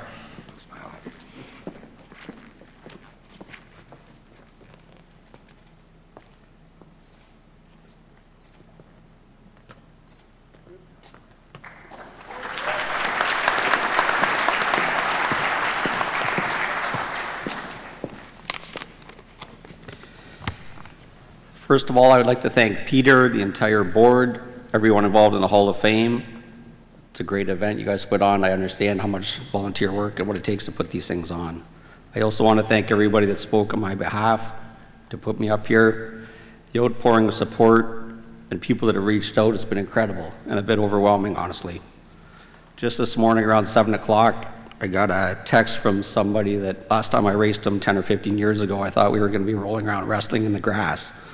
So pretty funny. I'd also like to congratulate all the past and present inductees. I think of people like Junior Hanley, Bill Zardo, John Caselli, mentors I've looked up to most of my life, being on the stage, I would never think of myself as being in the same conversation as them. I have a lot of people I'd like to thank, which really describes the journey of how I got here tonight. Back in 1982, my parents answered an ad in the local newspaper, go-kart drivers wanted. At that time, there was a few folks, Rob Good and some others around the Kitchener-Waterloo area trying to start up a go-kart club. My brother raced a few times that year, and the next season I wanted to get a go-kart. The deal was if I paid half, my parents would pay the other half. I remember complaining about how I would ever find $700. A new race-ready go-kart at that time was around $1,400. My parents cut out another newspaper ad, Paper Boys Wanted. I guess in a roundabout way, racing forced me into getting my first job. The first few years were not very successful. I spent as much time off the track as I did on the track. My father worked a lot of Saturdays at that time and raced cars himself. I was lucky enough that some great new friends in karting, Byron, Bill Lyons, and Ted Farley took me to some extra races so I could compete and learn different tracks the hard way with no parents or mechanics, which would do some of the kids good now. I was racing some incredible racers at the time, like Glenn Butler, Lou Goddard, Lon Herter, and Steve Lyons, just to name a few. In my mind, these guys were incredible racers, not just drivers, which is a big difference in my mind. Enzo was also changing the face of karting in Canada at that time. I remember thinking I would never be able to compete with these guys, let alone beat them. My father's advice back then was to work harder and learn everything you can if you want to get better. I didn't really know it at the time, but these were all just life lessons from my parents, trying to make sure I could be successful with anything I ever want to do in life, and really nothing to do with racing. Not long after that, I had met my wife, Debbie. That's really when the results started to add up pretty quickly. At that time, it was normal for us to race 30 or more times a year, several times a weekend often. We also started our racing business, serving customers all over Ontario and parts of Canada. In a 25-year stretch, we attended hundreds of races together, racing, volunteering, helping customers. It was an incredible time being a small part of so many families' dreams come true, one race at a time, week after week. Debbie has been by my side the entire time for decades, and you could count on one hand how many races she missed. Anyone who's ever driven home with me from a bad day at the races realizes they're not usually that fun, sparking the guardrails the whole way. I would never be here tonight without her support and guidance over the past 38 years. I also want to thank my buddies Bill, Steve, and Junior, who are all with us here tonight. In the past 40 years, we spent endless amount of hours together, attending races, fixing go-karts and engines, making sure karters always made it to the next race, no matter how late the requests came in. And I can tell you they come in often at late nights at the wrong time. We always called it work, but it was really just fun, and we looked forward to a few beverages when the work was completed. They're three of the best friends you could ever ask for. I also want to thank the many volunteers I've worked with on so many track construction projects, committees, boards, tribunals, panels, etc. over the last several decades. I'm sure many people in this room would agree working with the volunteer group can be very frustrating and challenging, to say the least. But I still believe Canadian karting is in a much better place because of all these great people. I've learned a lot from so many people that I've never have met for any other reason other than working together on these boards. I would challenge some of these same volunteers to continue to pressure the track owners and the people that run series to make karting affordable for new families. If there's no new families starting karting, this room will get smaller 10 years from now. Around 10 years ago, we were close to winding down our karting career. We had won enough races and achieved so much and thought maybe it was time to do something else. WRKC was shutting down at that time.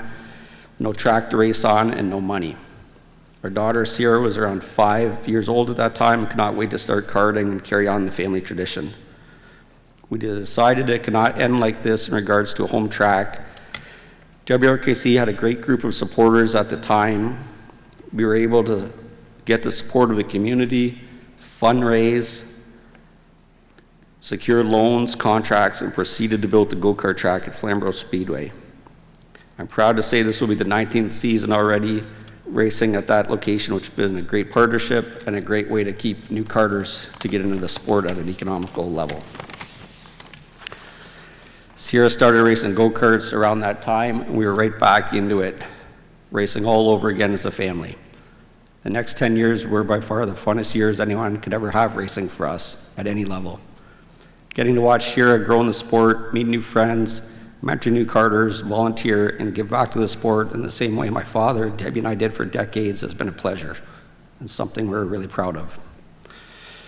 We got to win several major races the same day, which built memories we'd never forget. And I can assure you they're a lot of fun to ride home so when you crash. I hope Sierra, Ethan, and many other racing families can have even a fraction of the fun we've had and enjoyed over the past 43 years in the sport. Again, thanks to everyone who's involved, and I hope everyone has a great night.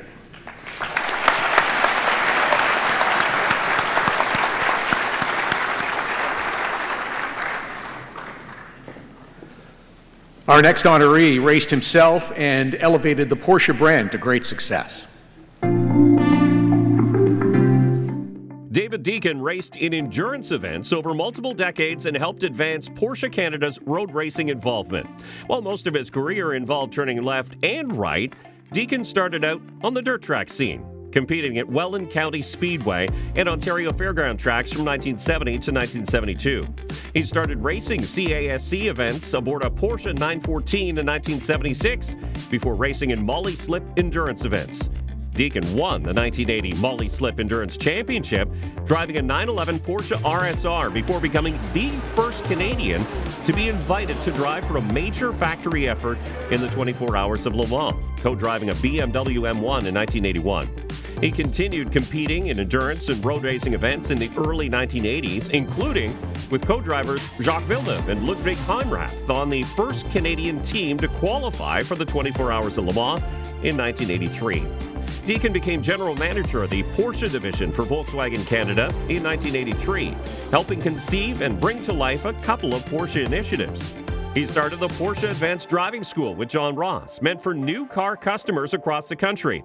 He also helped start the world's first single-mark Porsche series, the Rothmans Porsche Challenge. He continued to race and select Porsche and endurance events from 1987 to 1991. Deacon helped organize sponsorship and logistics for top Rothmans Porsche drivers Scott Goodyear, Richard Spenard, and Bill Adam to compete together in the 1987 24 Hours of Le Mans.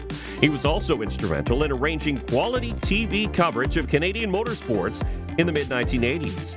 In his role with Volkswagen Canada, he helped lead the country's rise from Porsche's 13th largest market to the marque's 6th largest market. Please welcome David Deacon to the Canadian Motorsport Hall of Fame.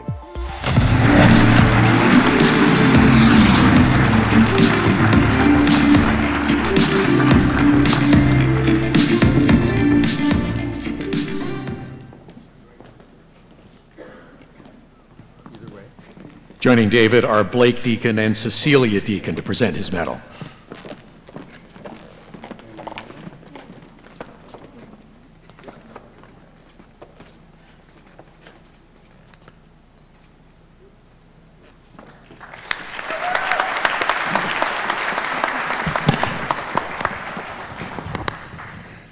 Like most of the cars I drove, this is set for somebody shorter. My joke used to be that in my height category, I was the fastest in the world. Anyway, it's amazing to be here. Thank you, Peter. The hall is very lucky to have that kind of energy driving this, and everybody I interacted with on the board, I was so impressed with. It's really a wonderful organization, and it does a great deal to help keep moving the sport along. I'm going to sort of focus a couple of ways differently, I guess. One is, I was amazed that in 1971, at Welland County, 10 years later, I could be driving for BMW at the 24 Hours of Le Mans. And I thought how I got there, in a way, really had only to do with one thing. I used to say, racing to me was like transcendental meditation at speed. What happened is, at the best times, you'd just come right down into the absolute center of the second. And you were living just so entirely in that second that it was like everything else went away. It was, in some ways, the most peaceful place you could ever be. At the same time, once in a while, terrifying.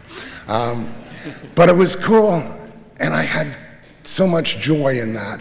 And I found in the process as well that the engagement was great, whether you won or not. That winning was really a wonderful thing, and I had one year when that happened quite a lot, but a lot of years when it didn't. When I look back, the other thing that happened is somehow I managed to parlay this, which my racing experience, into the job of running Porsche Canada.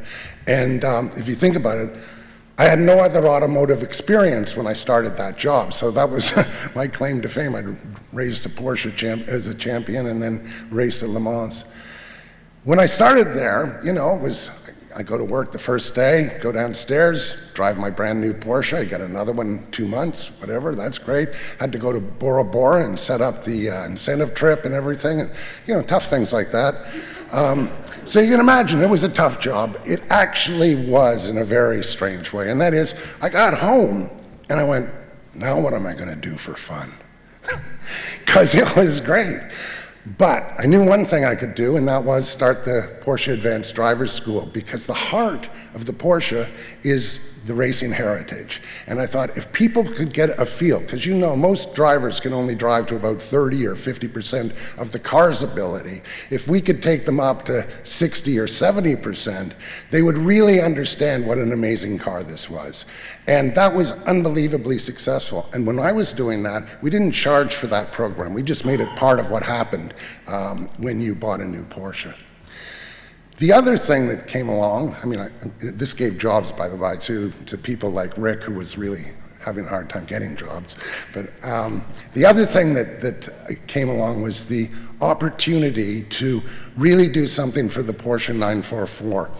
And that was a big part, that racing series was a big part of how Canada did move from the 13th largest market in the world to the 6th.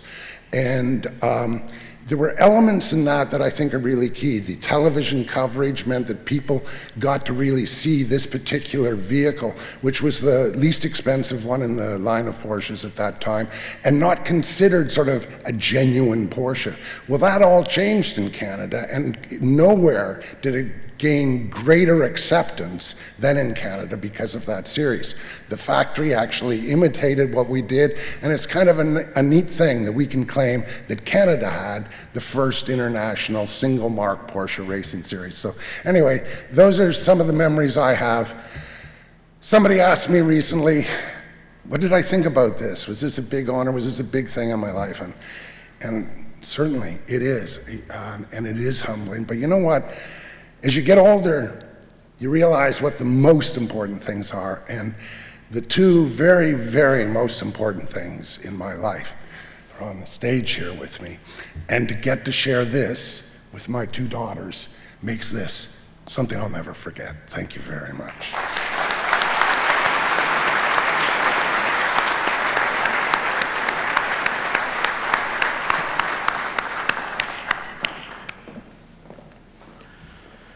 Our next inductee in the media category, he has seen and recorded it all in his great career. From dirt to pavement and sun to snow, Claude Garapi has helped capture a wide variety of racing events through his lens for the past 50 years. Born in Quebec, Garapi's father and brother were accomplished filmmakers. Garapi moved to Ontario in the mid-1970s to film car races. His role increased when the industry transitioned to video, covering countless racing events in the decades to follow. Dans les années 1980, Garapi était caméraman pour des courses de Can-Am, Rothmans Porsche, Firestone Firehawk, Formule Atlantique, la série Honda Michelin, les séries Players GM et du championnat canadien de Superbike.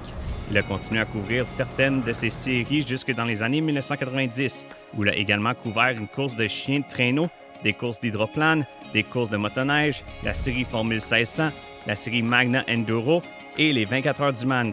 Si vous avez regardé des courses automobiles canadiennes à la télévision entre 1980 et aujourd'hui, il y a de fortes chances que Claude Garapi ait été derrière la caméra. Garapy captured about 200 rally events in Canada and the U.S. between 1991 and 2015, while also doing work on World Rally broadcasts. He covered the Targa, Newfoundland from 2010 to 2018 and has captured about 350 CASCAR and NASCAR Canada Series races between 1994 and 2005. He's also done camera work for broadcasts of the Porsche GT3 Cup Canada, Canadian Dirt Racing, FEL Sports Car Championship Canada, FEL Radical Cup Canada, and Nissan Sentra Cup over the past decade. Garapy's shots have been visible across the country on networks including TSN, RDS, CTV, CBC, and Sportsnet. He's worked as the lead technician for producers such as Lawrence Partington, Jim Robinson, and Joel Robinson, while also holding a role with the players team, documenting their Champ Car, kart, IndyCar journey for TSN and RDS. The veteran camera person became an instructor at Loyalist College in Belleville, Ontario, to share his knowledge with the next generation, while continuing to be a storyteller of Canadian racing through his ongoing role at the track. A third generation of Garapy camera operators, Dean Garapy, is also busy during the summer at a host of racetracks, just like his father. S'il vous plaît, accueillez Claude Garapy comme nouveau membre de la catégorie média du Temple de la renommée du sport motorisé canadien.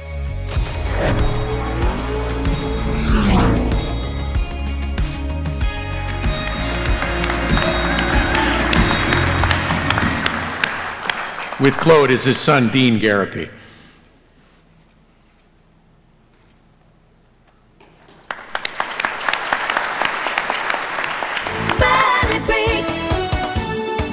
Hi, I'm Hal Johnson. And I'm Joanne McLeod from Body Break. Hi, Claude. A huge congratulations on being inducted to the Canadian Motorsport Hall of Fame. After 50 years of shooting amazing moments in Canadian racing, this award is well deserved. You've always had a racer's eye, knowing when to hit record, when to stay on the shot, and when something is going to happen. And you brought that same professionalism and passion to Body Break, helping it shape it right from the very beginning. Our very first Body Break show back in 1988 was about cycling, so it just feels right to be out cycling today. Yeah, and you brought your creativity and patience and a belief in us, and our foundation for Body Break was built because of you. But more than anything, you're just a great guy. And you'll never forget what Claude Garapy would always say, tape is cheap, let's do another one for safety. You always try to tell us to do the very best. And we did, and we tried for you, Claude. Until next time, keep fit and have fun.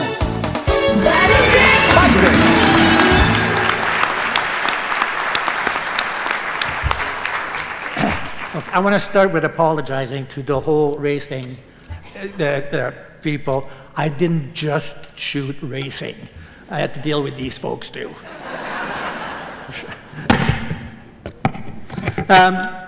First of all, it's humbling, thrilling to join the Hall of Fame with all you folks in the class of 25. I'm not a racer. I love racing. I'm passionate about racing, but I've never officially driven a race car. But I've shot most of you doing some stuff. Some good stuff and sometimes maybe not so good stuff. That's my fault if it's all been shown to people. Also a thank you to the Hall of Fame, to the selection committee, to I gather it's sort of a group of people that got me here. Thank you very much. That's the furthest thing away that was from my mind. This all started with my dad. I spent so much time on film sets and TV studios, it was bound that I would end up in the business, no matter what. And of course, so there is my father, is my older brother, myself, and now the next generation. So there's nothing else I was going to do. At 12 years old, I knew I was going to be a cameraman. It's really that simple. You got a passion, you got to go for it, and I had that passion. And then, at one point, my brother, who was, again, also a cameraman, took me to an F1 race at Tremblant. And because we were media, and in those days, paddocks were not like they are today, right? There was just people in the field basically getting their cars together. So I got to sit in Jackie Stewart's car, you know, and then go stand by the track, because we always had, you know, still to this day, special passes to get close. So that was pretty impressive. So now that was my second passion. So shooting, motorsports. And I ended up earning a living doing both. So that means I've never really worked a day in my life. It's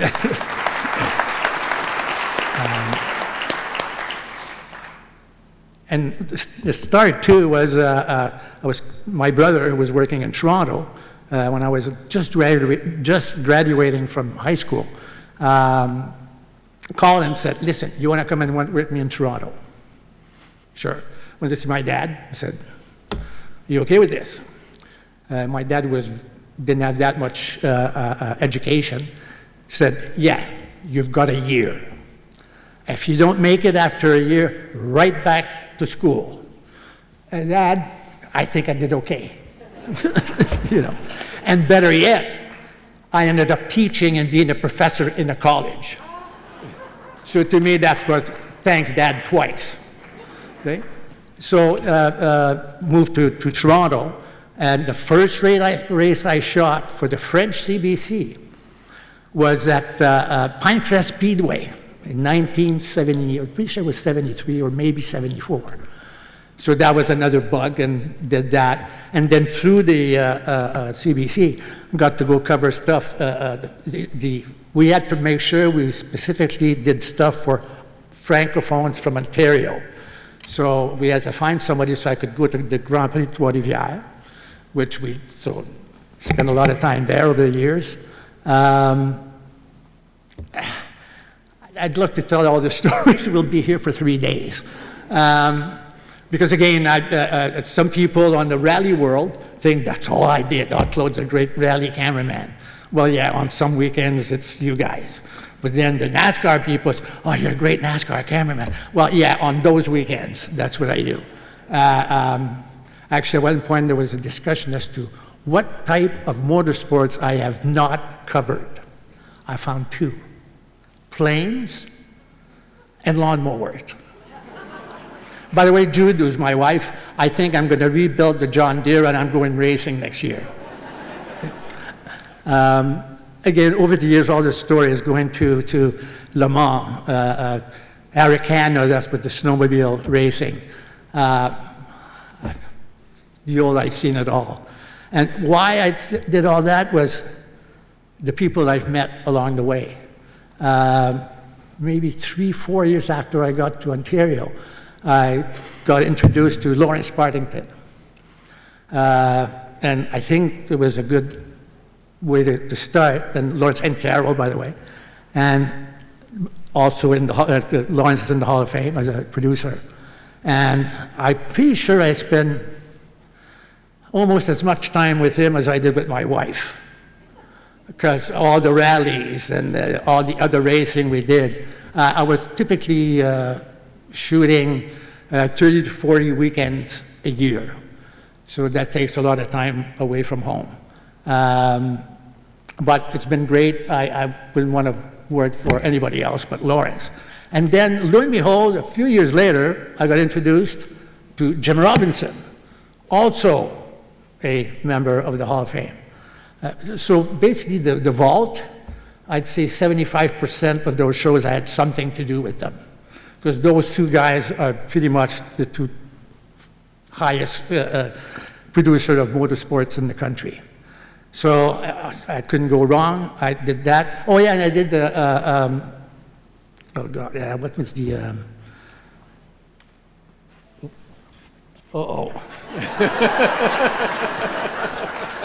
You see, as a cameraman, nobody ever flags me. So I don't know what he's going to do with that. I didn't watch it because I got a cane too. But seriously, I've had a charmed life. I mean, really. I'm one of those few people, you all know the old joke about how to become a millionaire in motorsports. Start with multi-million. I always came back home with cash. So, you know, made the money, never worked, I've lived a trying life, and it's all because of my wife, who's sitting over there somewhere. Well, there she is, because she raised both our kids, and she did a hell of a job because I was not around. I met her August 23rd, 1974. We've been together ever since. And I wouldn't want it any other way. She took care of me in the good days, the bad days. Even though I didn't crash any cars, I did break my back and both my legs and my shoulder, different episodes, so a lot of time off. And she's not gonna like this. She's my goddess. And it's just that simple. So thank you, Julie. So at this point, before he comes with the flag, thank you very much for listening to my rambling. If you want stories about racing, ask him. Ask a few of the others that sometimes we spend a lot of time in the NASCAR pit not doing very much. So we have stories. So everybody enjoy the evening, and thank you very much. Merci, Claude. Yeah, Claude has a lot of good stories. Most of them he can't tell. Our next honoree, power drivers and teams to success. Our next inductee started out as a grassroots racer in Ontario and then teamed up with Peter Gibbons in the CASCAR Super Series. In the mid-1990s, Marty Gaunt made the big jump to achieve his goals in NASCAR. The Barrie, Ontario racer would soon become an engine builder and co-owner of Triad Racing Technologies, which leased engines to teams in the NASCAR Cup, NASCAR O'Reilly Auto Parts, and NASCAR Truck Series. Gaunt supported Toyota in winning 10 NASCAR Truck Series Manufacturer Championships between 2006 and 2017, along with 2 Manufacturer Championships in the O'Reilly Series with a collective 112 wins and 91 poles. His engines were part of 5 NASCAR Claims the Truck Mobile Series 1 move of the race. which Nice included Mobile 1 Matt move of the race. Crafton becoming the first back-to-back series champion in 2013 and 2014, while becoming the first to complete every lap of the season in 2013.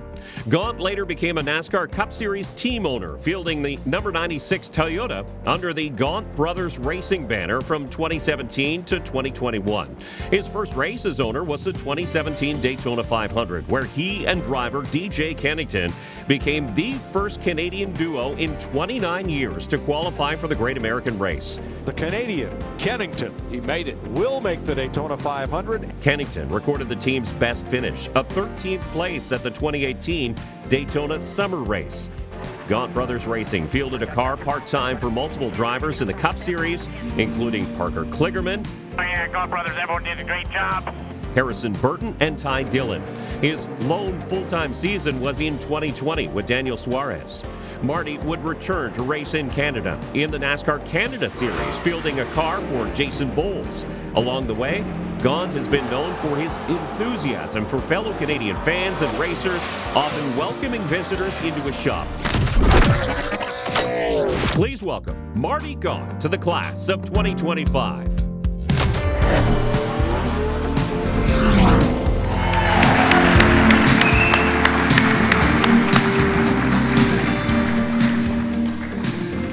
As Marty makes his way up to the stage, we want to welcome some surprise guests that got here just to be part of this ceremony for Marty. Tyler Gibbs, the president of TRD, Jack Irving, the GM and VP of TRD, and Mark Chambers, the general manager of TRD North Carolina. Thank you for joining us tonight.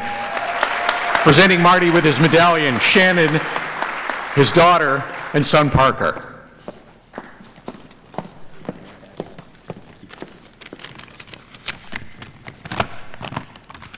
All right. Great video, by the way.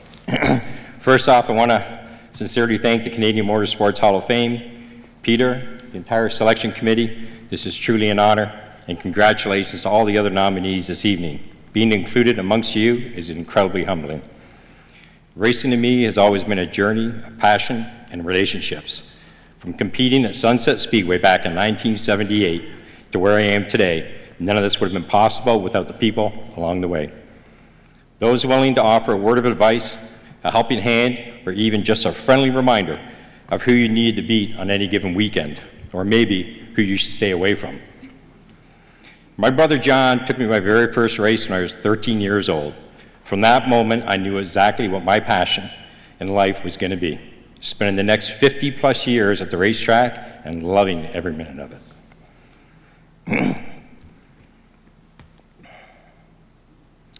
My brother John led by example, showing me that if you worked hard, put in the time and the effort, treated people well, good things would eventually happen. Those life lessons were taught early, and they still guide me today. Thank you to my brothers Mike and Ed, who offered the support or maybe even tolerance of my love of racing and always kept me in line. One of my fondest memories came when John decided we had too many crew members and they were more interested in the party than the work. He announced he's only taken 2 crew members to the track from then on. I honestly thought my days at the racetrack, they were over. Who takes their 13-year-old brother instead of a group of buddies who might enjoy a beer or 2, or in our case, 10, after the races? Well, to my surprise, John chose me and one other guy named Scott Chamberlain, fondly known in our family as Hammerhead. Those drives up and down the 400 with my brother John and Hammer were some of the best days of my motorsports career. Thanks to Chuck Kenny, who also allowed me to learn and live out my dream on his dime. Other longtime friends I made at the track were Mark Dilley, who was inducted into the Hall last year. Without Mark's dad, Dave Dilley, and his family allowing me to spend countless nights sleeping on their couch, who knows where I'd be today. As the journey continued, I was fortunate to meet and learn from some of the most respected people in the business. Peter Gibbons gave my brother-in-law, Murray Tim, and me a chance of a lifetime, not only to race in Canada, but also the opportunity to head south and race in NASCAR. It was another relationship that changed my life. And I think I can say it changed Murray's life too. Thank you, Peter and Lovey, for the opportunity of a lifetime. Without you, my life in motorsports simply wouldn't have been possible. And to Murray, so glad we're not sleeping above the race shop anymore. If I fast forward my career into the South, I was honored to work at Penske Racing, Red Bull Racing, and Petty Enterprises. I was fortunate to own and operate Triad Racing Technologies, where we built engines for some of the greatest drivers in the world. At Gaunt Brothers Racing, alongside with my friend and trusted general manager, Mark Chambers, I was proud to field a car in the Daytona 500 with someone I deeply respect and Canadian Hall of Famer, DJ Kennington, who is here tonight. Those are just a few examples of the experiences that come along from long-lasting friendships built over the years in the garages across North America. With that, perhaps my most impactful partnership is the one I have shared with Toyota and TRD. A very special thank you to everyone at TRD and Toyota, and specifically Lee White, David Wilson, Tyler Gibbs, and Jack Irving. They've all been incredible mentors, even better friends, and my relationship with Toyota is irreplaceable. Recently, I've enjoyed and watching my brother John race in the Hot Rod Series. It brings back great memories, and it's a passion we can still share together. A special thanks to Chris McCauley and countless others who have helped John and I stay on the track. Another special mention to Todd Lewis, Joel Robinson, Eric Thomas, and Greg McPherson. When I hear your names, I think of Canadian motorsports. You truly are the backbone of racing in Canada, and thank you for everything you do. My family. I'm grateful to my mom, my dad, for always telling me to follow my dreams, and my in-laws who are here tonight for their constant support. My daughter Shannon is here tonight with her husband Stephen. Shannon has been here throughout my crazy motorsports journey, offering support, daughterly advice, and even joining me at the track once in a while. Those are memories I always cherish. I love you, honey. My son Parker, he's a true sportsman at heart. He's always ready with impressive statistics and opinions, and, and after long exhausting days at the track, when I'd come home defeated, my family was always the first ones to pick me up. And finally, to my wife Cindy. I'm sorry, that's wrong. My smoking hot wife Cindy. I'm a NASCAR guy. They only gave me 5 minutes tonight, and I could use every second of it thanking you for your unwavering support, lifting me up on the bad days and celebrating the good ones. In closing, I want to say I'm truly humbled, I'm deeply grateful, and my heart is full. Thank you.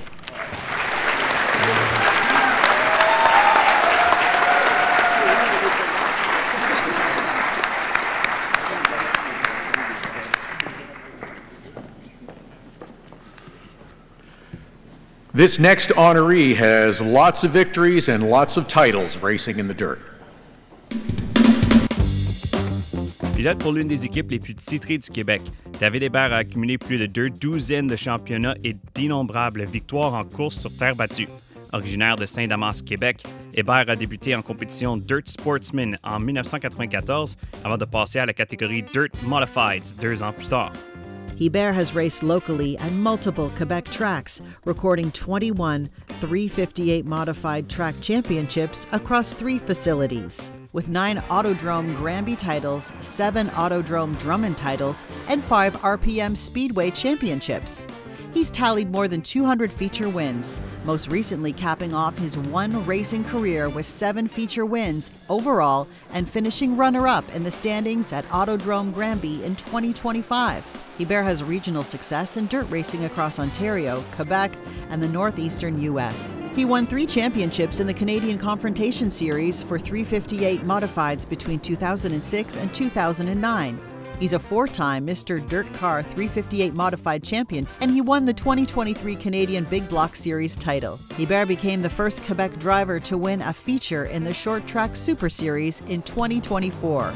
Hébert possède également une expérience en stock car avec plusieurs départs en CASCAR en 1999 et 2001 et 2 départs dans la série NASCAR Canada à Oswego Speedway en 2023. Lorsqu'il n'est pas derrière le volant, il est membre du comité des pilotes de voitures modifiées sur les pistes de terre du Québec. L'année 2025 a marqué le 26e anniversaire de la collaboration entre Hébert et l'écurie Team One. Ce fut une période légendaire pour Hébert et les propriétaires de l'écurie, Gaétan Beauregard et Serge Desjardins, avec le soutien de JC Payet. La fin de la collaboration entre Hébert et Team One restera comme l'une des plus fructueuses de l'histoire du sport motorisé canadien. Hébert a cumulé 1019 départs en 30 saisons, remportant 205 courses et obtenant 774 top 10. S'il vous plaît, accueillez David Hébert, alias Mr. Dirt Modified, au temple de la renommée du sport motorisé canadien.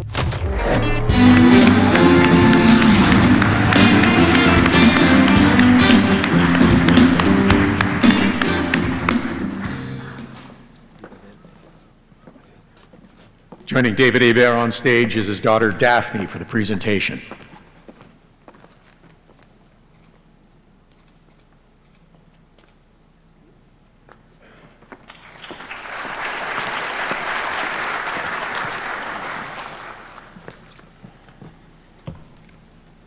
Thanks, everyone.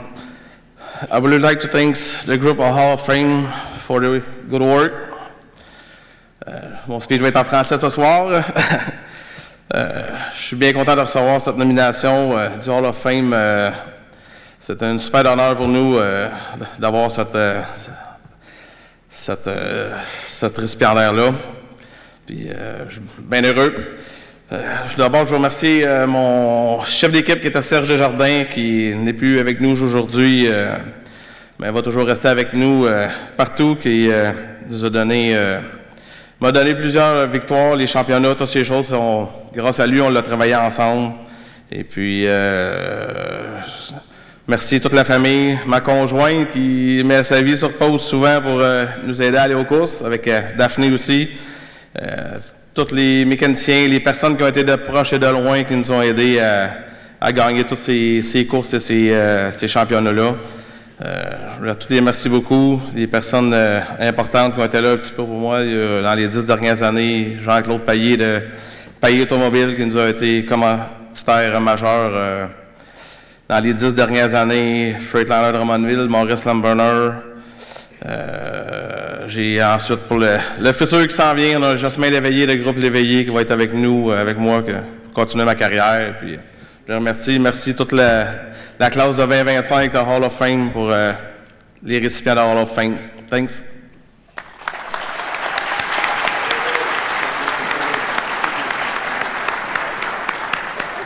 Merci, David.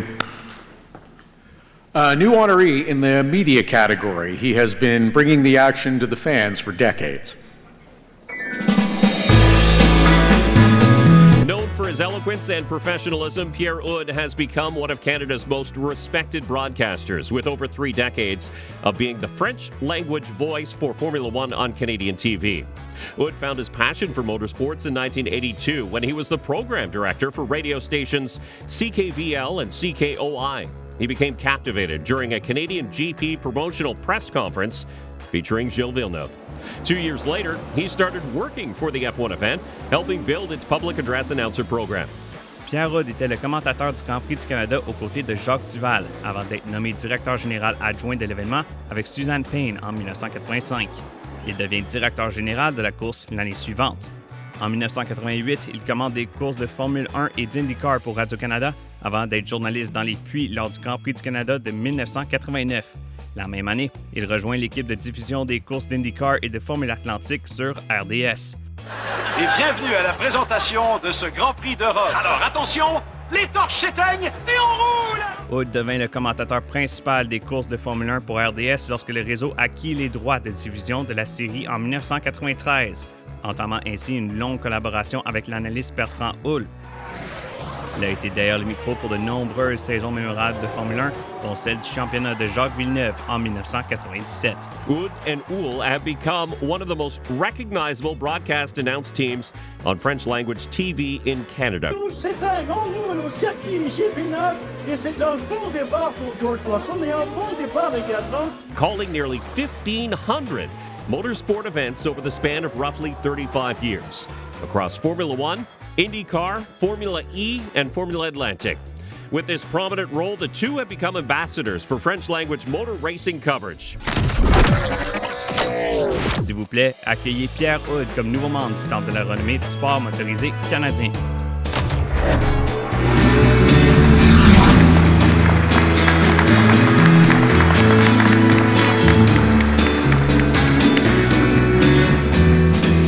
Congratulations to Pierre. He is unable to be with us this evening. He is actually in Italy working, so we will present and accept the award on his behalf. He did send us a video message, though, that he'd like to share.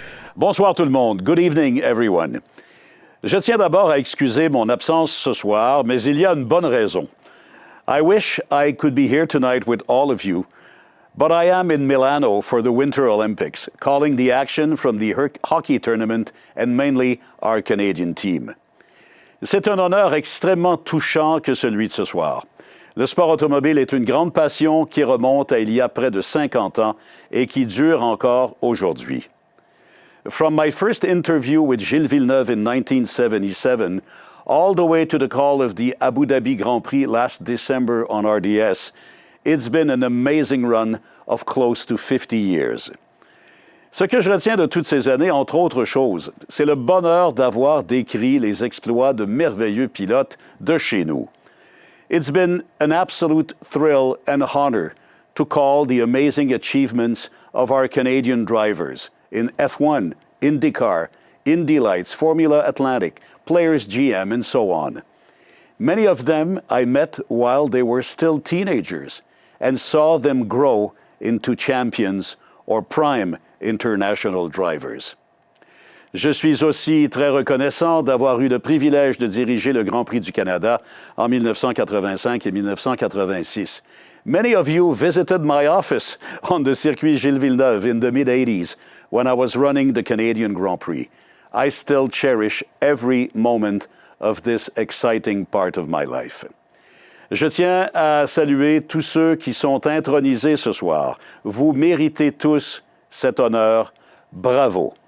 To all the inductees tonight, I say congratulations. It's all so well deserved.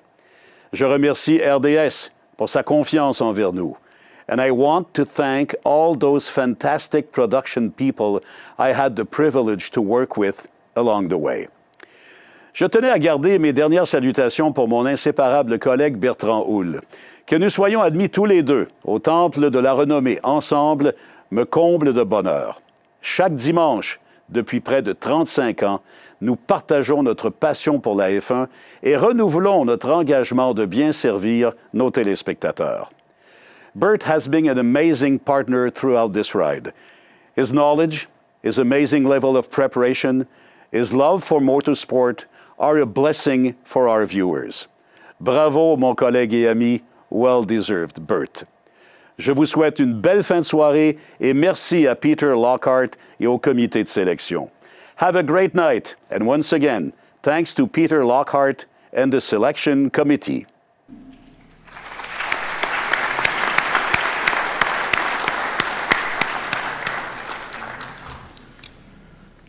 Our next honoree, also in the media category. You kind of got a hint. Bertrand Hull est une figure incontournable de la couverture des sports motorisés sur RDS depuis plus de 35 ans.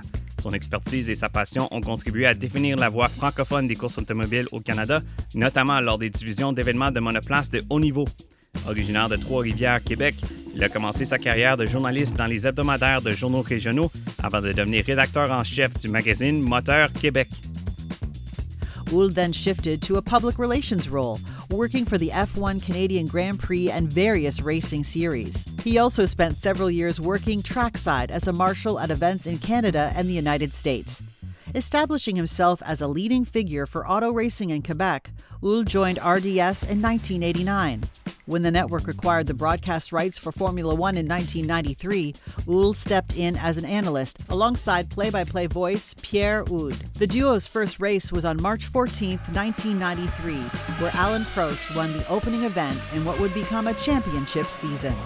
Hull commente les courses de Formule 1 depuis des décennies, incluant des périodes marquées par le couronnement de Jacques Villeneuve en 1997, les 7 titres de Michael Schumacher, la domination de Lewis Hamilton, 6 championnats et 73 victoires en cette saison, et les 4 titres consécutifs de Max Verstappen. Son travail a été salué avec son ancien collègue Christian Tortora avec un prix Gémeaux, une distinction remportée pour avoir reçu 3 prix dans la catégorie animation en 1995 et 2001. Hull and Oud have become one of the more recognizable broadcast announce teams on French-language TV in Canada, calling nearly 1,500 motorsport events over the span of roughly 35 years across Formula One, IndyCar, Formula E, and Formula Atlantic. With this prominent role, the two have become ambassadors for French-language motor racing coverage. Please welcome Bertrand Hull to the Canadian Motorsport Hall of Fame.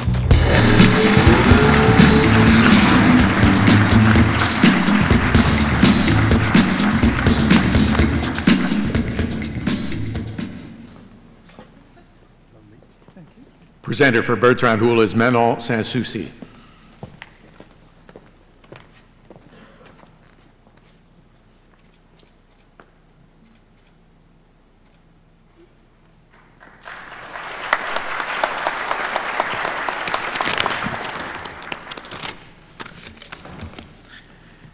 Bonsoir, good evening.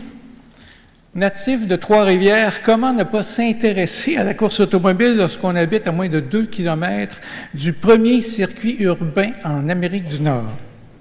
Bravo à tous les organisateurs qui ont fait vivre cet événement depuis 1967. 2 kilometers, I was born close to the Three Rivers racetrack. I was a spectator at first, young. Then I saw those people dressed in white working trackside. Track marshals. I said, these guys, they have a lot of fun. So I want to be in there. So I became a track marshal. I worked ice racing, karting events, road racing, Mont-Tremblant, Motorsport, many other tracks. Formula One events in Montreal, Watkins Glen, and Detroit. J'ai pu concrétiser mes études en journalisme avec ma passion pour le sport auto. Merci à Jean-D Legault qui m'a embauché pour le magazine Moteur Québec. Moving to sports journalism, I worked for many Quebec and Canadian racing magazines. I was even a ghostwriter for a certain Gilles Villeneuve for a while. Ma carrière s'est ensuite dirigée vers les relations publiques. Merci à Armand Torquia du groupe Houston. I worked many years in the PR media agency for the Canadian F1 race. Seeing the growth of this event has been impressive. En 1989, j'ai débuté ma carrière à RDS, à la salle des nouvelles, et lorsque RDS a obtenu le contrat pour la F1, j'ai eu la chance d'être choisi pour travailler aux côtés de Pierre Oud. Merci à Jean Savard. When we started F1 broadcasting in 93, Senna, Schumacher, Prost, Alesi were racing at the same time. Wow! What a race, and the evolution of the car since then has been incredible. There has been 13 champions since that time, including our own Jacques Villeneuve. In the early days, we had some growing pains broadcasting F1. You know something about time zones, switching between standard and normal times, between continents. So we started one race an hour too soon. So we did our pre-race and we said, see you in an hour. We started also another race 1 hour too late. We were lucky that somebody pressed the button and taped the race, so we went into what is known now as tape delay. J'ai eu l'occasion lors du Grand Prix du Canada d'interviewer plusieurs grands champions, incluant, ce sera peut-être une surprise pour vous, un très charmant Michael Schumacher. Tout au long de ces années, mon objectif a été d'accompagner les téléspectateurs afin qu'ils puissent pleinement apprécier ce qui se passe en piste. J'aime parler stratégie, développement technique, analyser les incidents de course. My goal at RDS is to help the audience understand the intricacies of F1 so they can fully enjoy the races. Je remercie mes collègues de RDS, les équipes techniques, les directeurs, les assistantes, les producteurs qui ont fait un formidable travail depuis plus de 35 ans. Finalement, je reviens sur cette chance que j'ai de travailler avec Pierre Hood. Pierre Hood is a brilliant announcer, you've heard him, but also a passionate fan of F1 and a hard worker. He puts me at ease. We look at each other and we know where the conversation will go. Sometimes I say it's not even work. It's like looking at the races at home with a good friend, passing our comments. So, Pierre, mille merci.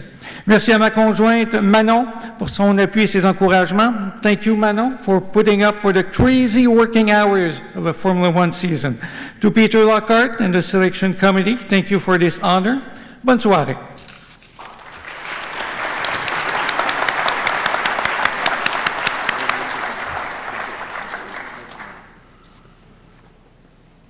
This next inductee earned his honor with stock car racing success. Our next inductee was a dominant force in stock car racing on Vancouver Island, with his success ultimately leading to NASCAR opportunities. Gary Kershaw started out karting in 1958 before winning Rookie of the Year in the stock car division at Victoria, BC's Western Speedway in 1961. He was the driver to beat in the mid-1960s before winning stock car championships in 1967 and 1968, with 9 wins in 15 main events in 68. Kershaw advanced to Superstocks the following season, racing in the Pacific Northwest NASCAR Superstock circuit and winning 6 of 8 main events and the championship, while picking up another stock car title at Western Speedway. He had a busy 1970 season, debuting on the NASCAR Late Model Sportsman Tour, where he had 4 wins. He also won the Apple Cup at Yakima Speedway, Elscan 100 Championship at Evergreen Speedway, 2 wins at Langley Speedway, multiple wins at Western, and a victory at the Grandview Bowl. He won 13 of 15 main events overall.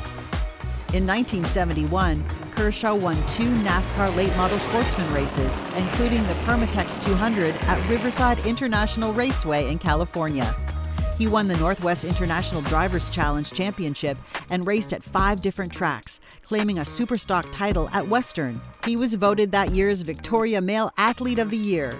He remained a regular winner over the next 2 seasons at Evergreen and Western, including victories in prestigious events. Kershaw continued to compete and win in special races in 1974, while claiming the Superstock title at Western. He won the track's Corby Cup for most main event wins, recording 21 straight main event victories. He won the Corby Cup again in 1975 before deciding to retire. He briefly came out of retirement for regional NASCAR action in 1981-82, where he also made a NASCAR Cup Series start, finishing 12th at Riverside.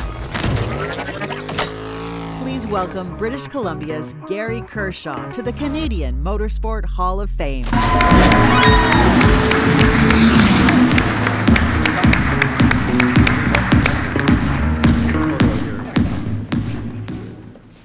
Joining Gary is Donna Kershaw.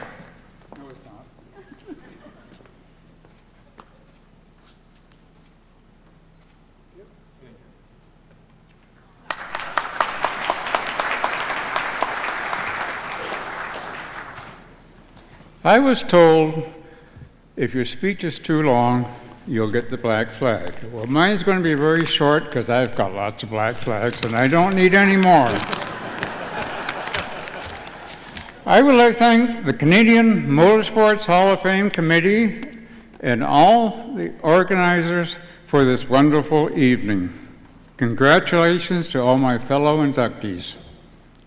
Being inducted in the Canadian Motorsports Hall of Fame is beyond the scope of my imagination.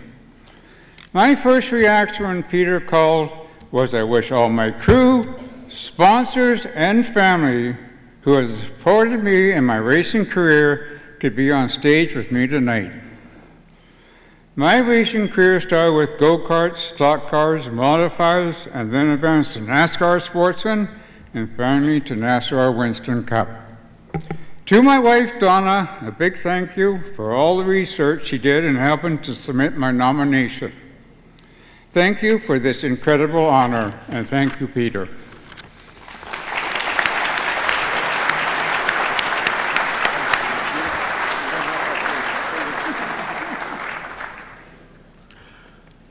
Our next honoree started back racing in the 1960s. Our next inductee, hailing from Ontario, has had a varied career in motorsports, racing across Eastern Canada and the U.S. in parts of 4 decades. Vic Parsons started out in 1960, winning Rookie of the Year in the Hobby Division at Pinecrest Speedway. He won races at Pinecrest and Stittsville the following year before winning big money specials aboard a modified in Ontario and New York State in 1962. He raced a late model at Pinecrest in 1963, recording multiple feature victories before finishing runner-up in late model points at CNE Speedway in 1964, while also competing in Lancaster, New York. Every Saturday night is Race Battles at Pinecrest Speedway. Racing for the O'Keefe Award at Pinecrest Speedway, the racing capital of Canada. Parsons raced on Fridays at Barrie Speedway and Saturdays at Pinecrest in 1965, winning a track championship at Barrie. He continued winning races aboard a late model over the following 2 seasons, competing at tracks in Ontario, Indiana, and New York. He then tried his hand at something without wheels, winning a hydroplane boat race at Niagara-on-the-Lake, Ontario in 1968.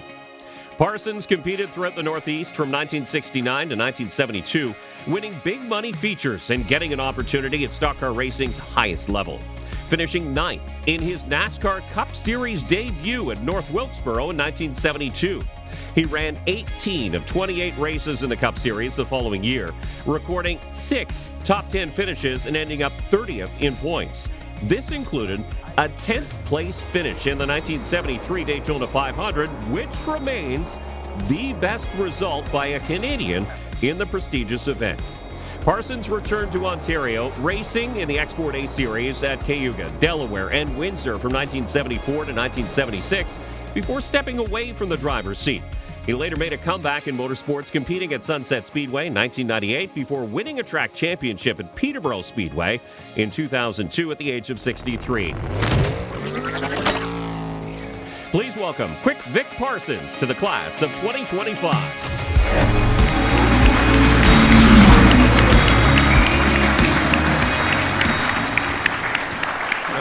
Keep going, guys. Presenting the medallion to Vic Parsons is Gary Mead.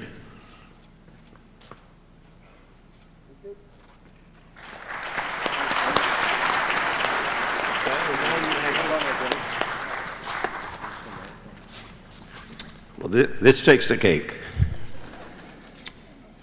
I thought, gentlemen, start your engines at Daytona. Probably the highlight of my life, but I'm afraid not. This got them all beat.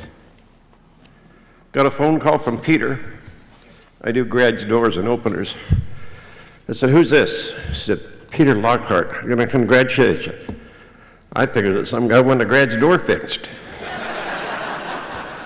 He said, we've been inducted into the NASCAR, or the Canadian Stock Car Hall of Fame, Motorsports Hall of Fame. I had to pull over. I got to thank a lot of people. Some of them are here, some of them are not with us anymore. Bob Brown for oil supply. My crew chief, Wayne. Corey. David got me sponsors like George and Pontiac, Jackson's Toyota.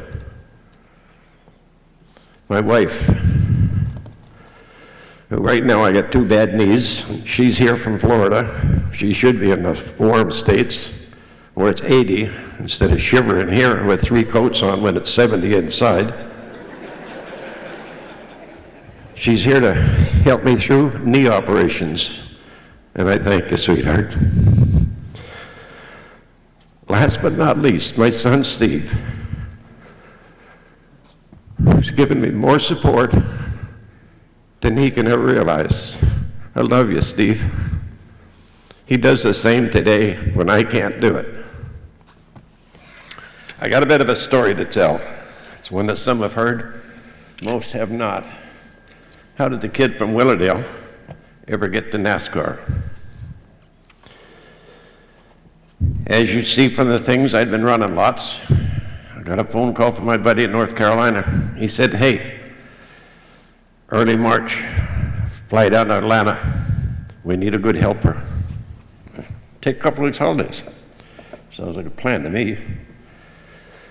So I told the service manager at a dealership I said, how long? I said, a week and a half, 2 weeks.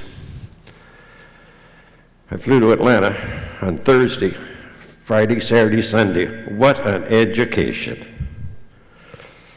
Flew home 6 weeks later.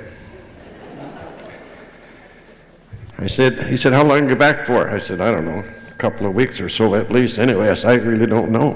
And I got another phone call. Flew to Charlotte at the end of May. Stayed. Harold had gone to Florida, worked for Dygard. So it was just Bill and I. We went to race, whatever. Got to Martinsville. Loaded the car, put it on pit road, set up the pits, parked the trailer, did whatever needed. No Leroy. Had lunch. No Leroy. Bill says, you got a driving suit and helmet in that truck? Yep. You better put it on. We got to put some laps in this car. He'd never seen me drive, but I guess Harold told him.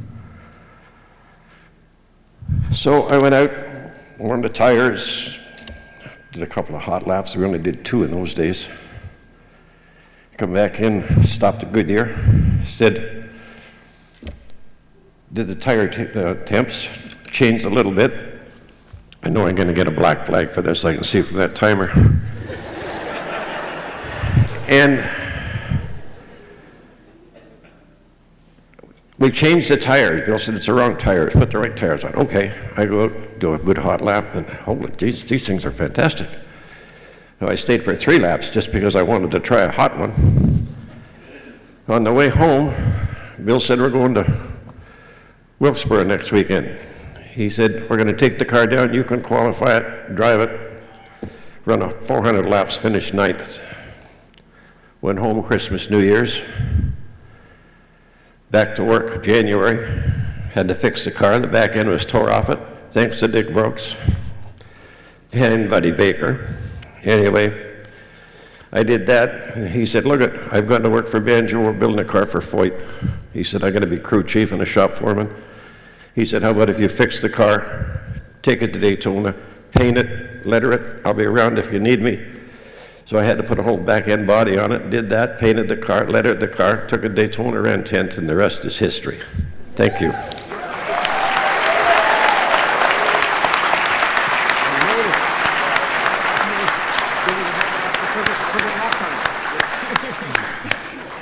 If you want to hear the rest of the story, you'll have to read my book.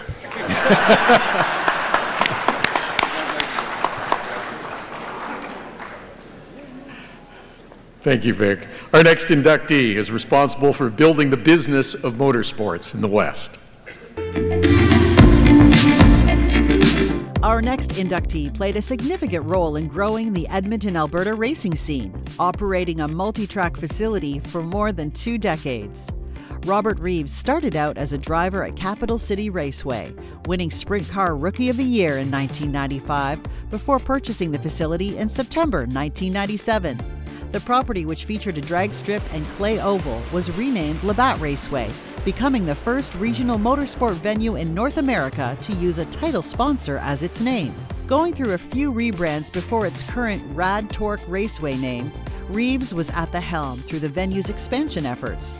The drag strip hosted the first Canadian IHRA national event in 2003, with the series returning through 2013, while the Oval hosted the World of Outlaws Sprint Car International Series from 2007 to 2016. A new track was added in 2013 with the creation of a 14-turn, 2.7-kilometer road course. Reeves helped develop safety education initiatives over the years, including a weekly program fostering responsible street legal racing for young people.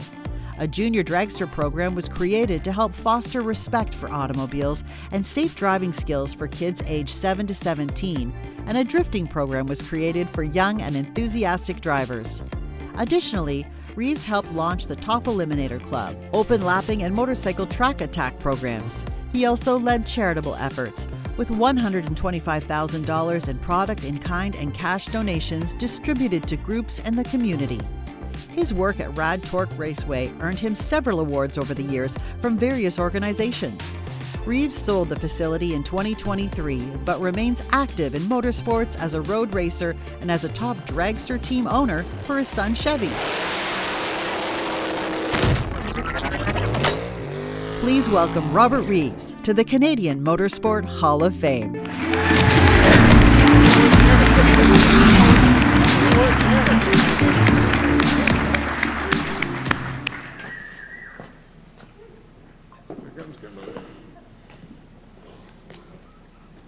Joining Robert to present the medallion is Kimberly Reeves.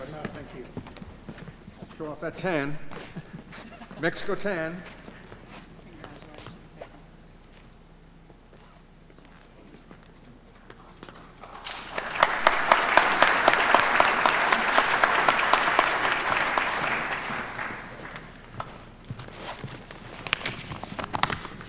Good evening, everybody.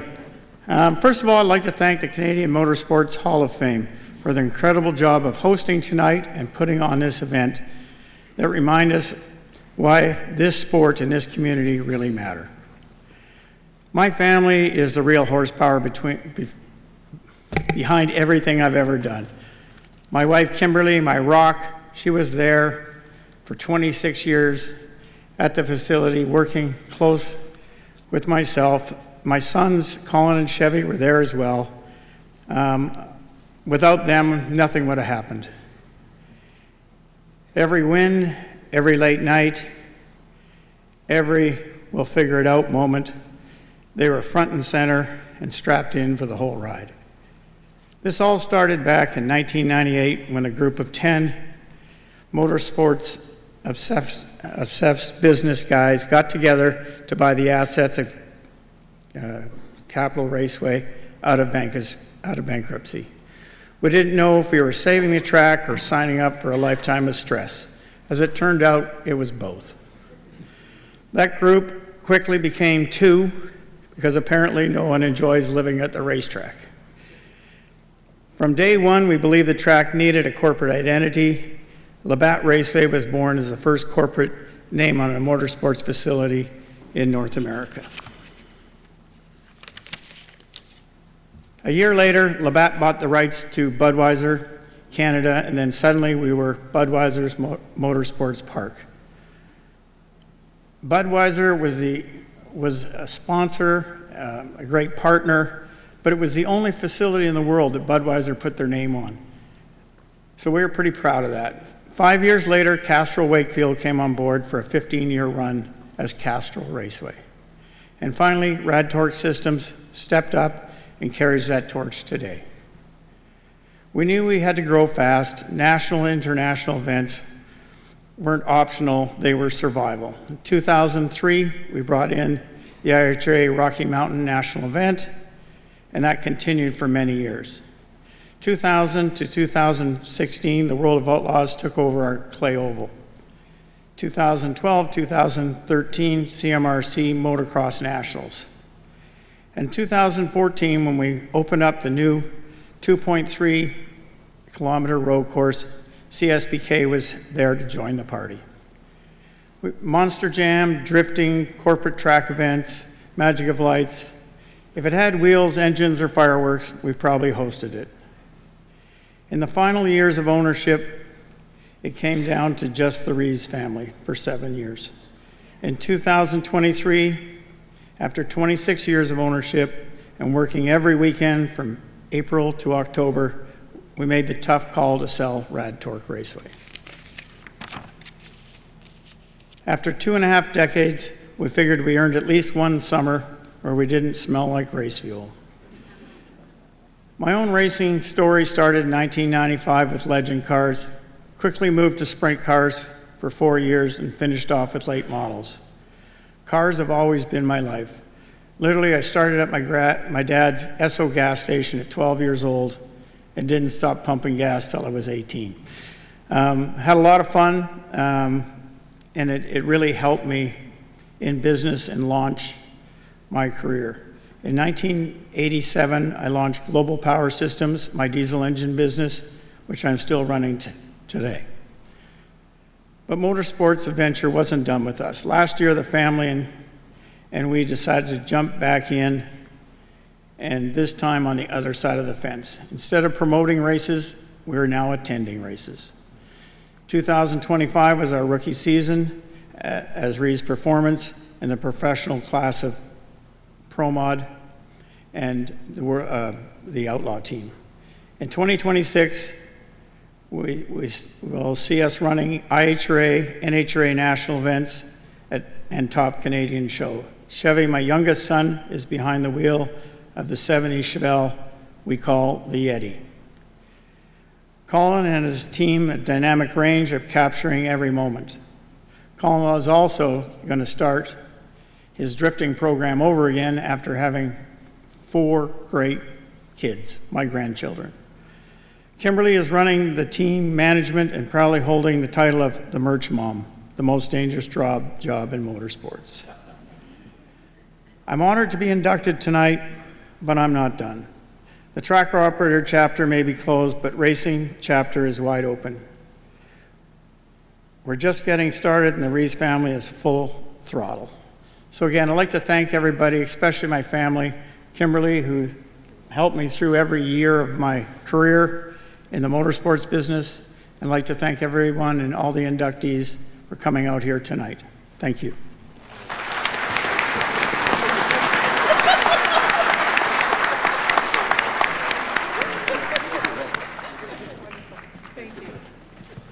Our next honoree, from Quebec, he played an enormous role in dirt racing. Notre prochain membre du Temple de la Renommée a contribué à confectionner le monde des courses sur terre battue grâce à son rôle d'officiel pendant plus de 50 ans. Gaston Salvas a commencé son implication dans ce sport en 1962 avant de rédiger le premier livre de règlement des courses sur terre battue au Québec en 1969. Il a, par la suite, amélioré celui-ci et en a publié une nouvelle version en 1974. Au fil des ans, il a occupé les fonctions de préposé au départ en chef et de directeur de course sur 47 circuits au Québec, en Ontario et aux États-Unis. Salva held various roles at Super Dirt Week in Syracuse, New York from 1978 to 2010, including signaler, chief flagman, technical director, and race director. He joined Dirt Car as vice president of the North Division from 1992 to 2004 and was the Dirt Car 358 Modified Series director from 1993 to 2011.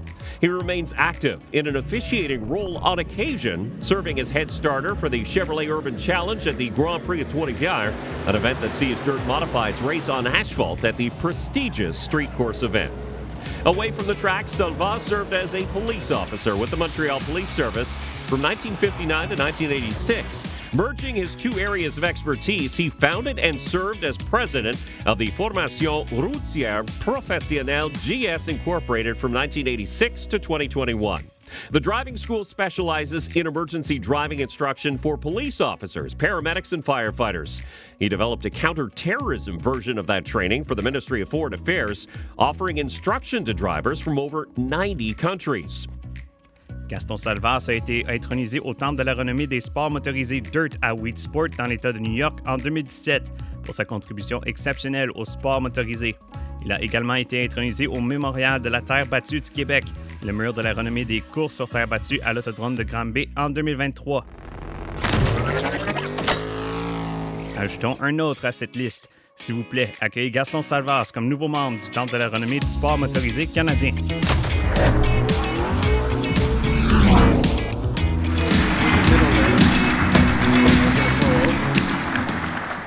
Joining Gaston and Peter Lockhart is Rachel Lemoine presenting the medallion.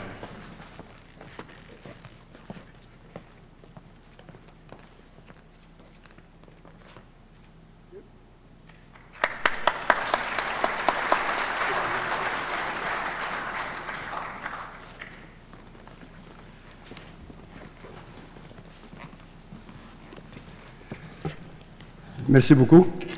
Merci, Todd. Merci aussi, Peter. Merci, Peter. Et également, j'aimerais remercier l'ensemble du comité du Canadian Motorsport Hall of Fame. Well, it all started something like a long time ago, 1963, when my brother and I took a car to the Rebel Speedway in Granby, Quebec. And at the time, I should say that the sport of dirt racing was not too elegant. In fact, it was quite wild. For the old people here, my age, I think you have a good souvenir of that. A lot of cars were coming straight from the scrapyard, and some racers as well. The success often was equivalent to the roughness that you could apply. And I said to myself, you know, what am I doing here? If I'm going to stay in this sport, I'm going to try to improve it.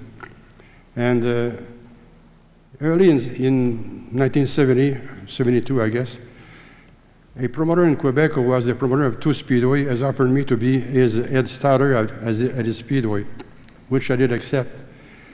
I knew when he was passing something like 2-3 starter a month, I mean, they would get rid of the job because they would get beaten, insulted, and so on. So I took the job and I stayed there 10 years. But it was rough. There was one rule, in fact. There was no rule. And I did write a rule book, like it was said there, and the first one in 1969, the second one in 1974. And the rest, like somebody said before, it's history because you've seen it all over there. But nothing like this would have happened without the support and the love of my wife, Rachel, which is there. And one thing I got to mention, we did celebrate last year in August 63 years of marriage.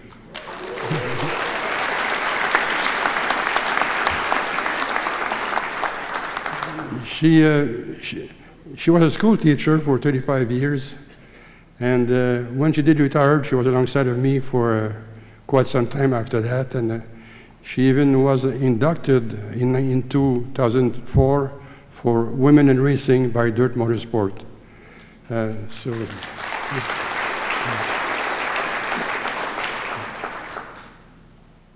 I thank you all for all this, you know.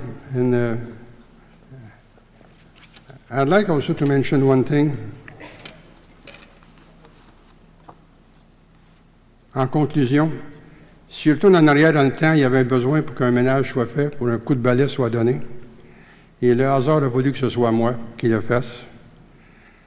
Mais le succès est toujours égal à l'effort qu'on y a mis pour atteindre l'excellence. Et croyez-moi, j'y ai mis tout mon cœur. In many different ways, we're part of a big family, the Canadian Motorsport family. And it's an honor for me to be part of you in this big family. And finally, I want to say that Robert Kennedy one day made a quote, and he said, "Some people may see something and they ask why. I dream of things that never were and say, why not?" Thank you.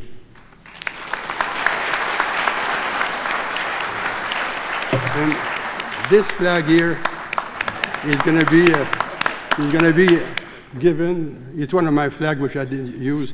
And by the way, this was made by my mother about 60 years ago. And, but it's not the only one I have, though, because my two sons were also starters at the time and race director. And by the way, Steve, one of my twin boys, he was named a few days ago the future for this coming year, the competition and race director for NASCAR Canada. So, yes. Congratulations. This is to tell you that the apple never falls far from the tree. Thank you, Gaston. One more inductee, a racer who has an unmistakable smile. Our next inductee achieved success while climbing through the open wheel ranks before inspiring others during his comeback from a life-altering injury to compete in sports cars. Guelph, Ontario's Robert Wickens started out in karting, winning 3 Sunoco Ron Fellows karting championships between 2002 and 2005. He then won championships in Formula BMW USA in 2006 and the Formula Renault 3.5 Series in 2011. Wickens finished runner-up in Formula 2 in 2009 and GP3 in 2010 before becoming a Formula 1 test driver in 2011. He then spent 6 seasons in closed-wheel racing, winning multiple events in the DTM German touring cars and making a start in the 2017 24 Hours of Daytona. He returned to open-wheel competition in 2018, joining Schmidt-Peterson Motorsports full-time in IndyCar. He started on pole in his debut at St. Petersburg and finished 9th in the Indianapolis 500 to earn the race's Rookie of the Year. He went on to win the series Rookie of the Year with 4 podiums and 7 top 5s in 13 races before a crash left him paralyzed. Wickens documented his recovery on social media, inspiring others as he returned to competition in 2022, driving a hand-controlled sports car for Brian Herta Autosport. He won the 2023 IMSA Michelin Pilot Challenge TCR Championship, becoming the first paraplegic to win a major motorsport championship. He finished 3rd in the standings in 2024 while recording the class win in his home race at Canadian Tire Motorsport Park. He also became the first disabled driver to test a Formula E car. Wickens most recently made 5 GTD class starts in the IMSA WeatherTech Sports Car Championship in 2025. He's also kept busy working with Bosch to develop better hand controls for street cars to help other paraplegics get behind the wheel, and is working to improve accessibility for fans at motorsport events. Please welcome Robert Wickens into the Canadian Motorsport Hall of Fame.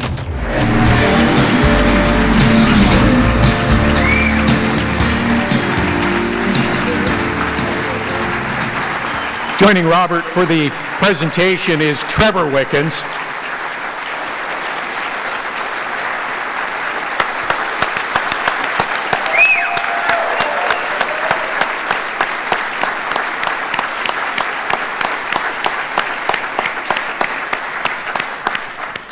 Robert, just before you give your speech, we have a little video from back in the day. I believe the year was 2004. You were helping out with the Canadian Motorsport Hall of Fame, the presentation to one Doug Kennington. Doug Kennington.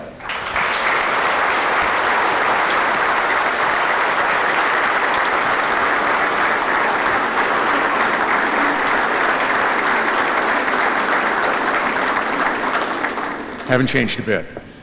Hey, Ross? Well, I didn't drop it, so that was a start. Well, thank you, guys.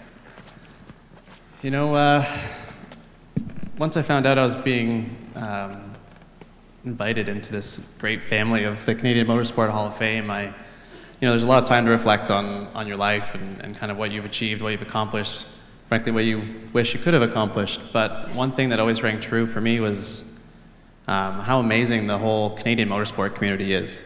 You know, for me, it started with my family.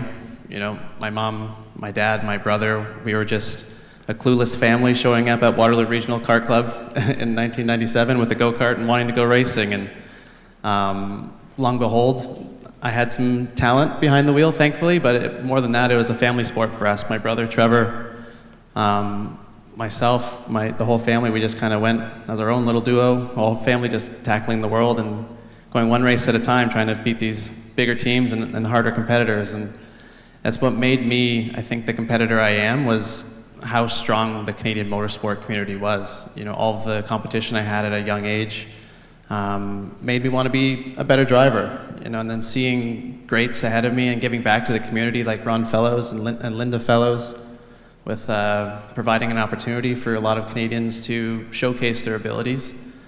But there's one that kind of stands out. It was kind of around that time, actually, 2004. You know, we all know in this room, motorsport's an expensive industry, and we were pretty much tapped. We had nothing left. And someone, Danielle Duffy, believed in me. She gave me an opportunity to keep the journey going. And as a 14-year-old, 15-year-old kid, frankly, you know, I didn't really look like I had long hair. You know, it's kind of like, I wouldn't trust myself back then, but she did. And she gave me an opportunity to keep going. And, you know, the whole butterfly effect of that. There were so many opportunities in this journey where we thought it was over, but we kind of just kept our head down and kept plugging away. And I guess for the next generation, just know that, you know, hard work and community will always come through. You know, there was many times where I thought, is this the end? When, you know, being with the Red Bull program for 6 years and taking me to Europe at 16, just by myself, from train station to train station, trying to make it to each race. And sometimes, you know, you're wondering, you know, is this really worth it? But it always was. And I think, yeah, it's been quite the ride. Obviously, then everything changed in 2018, being involved in an accident, leaving me paralyzed. And I know for a fact I wouldn't be standing where I am right now without the love and support of my wife, Carly. See, this is why I don't mention you.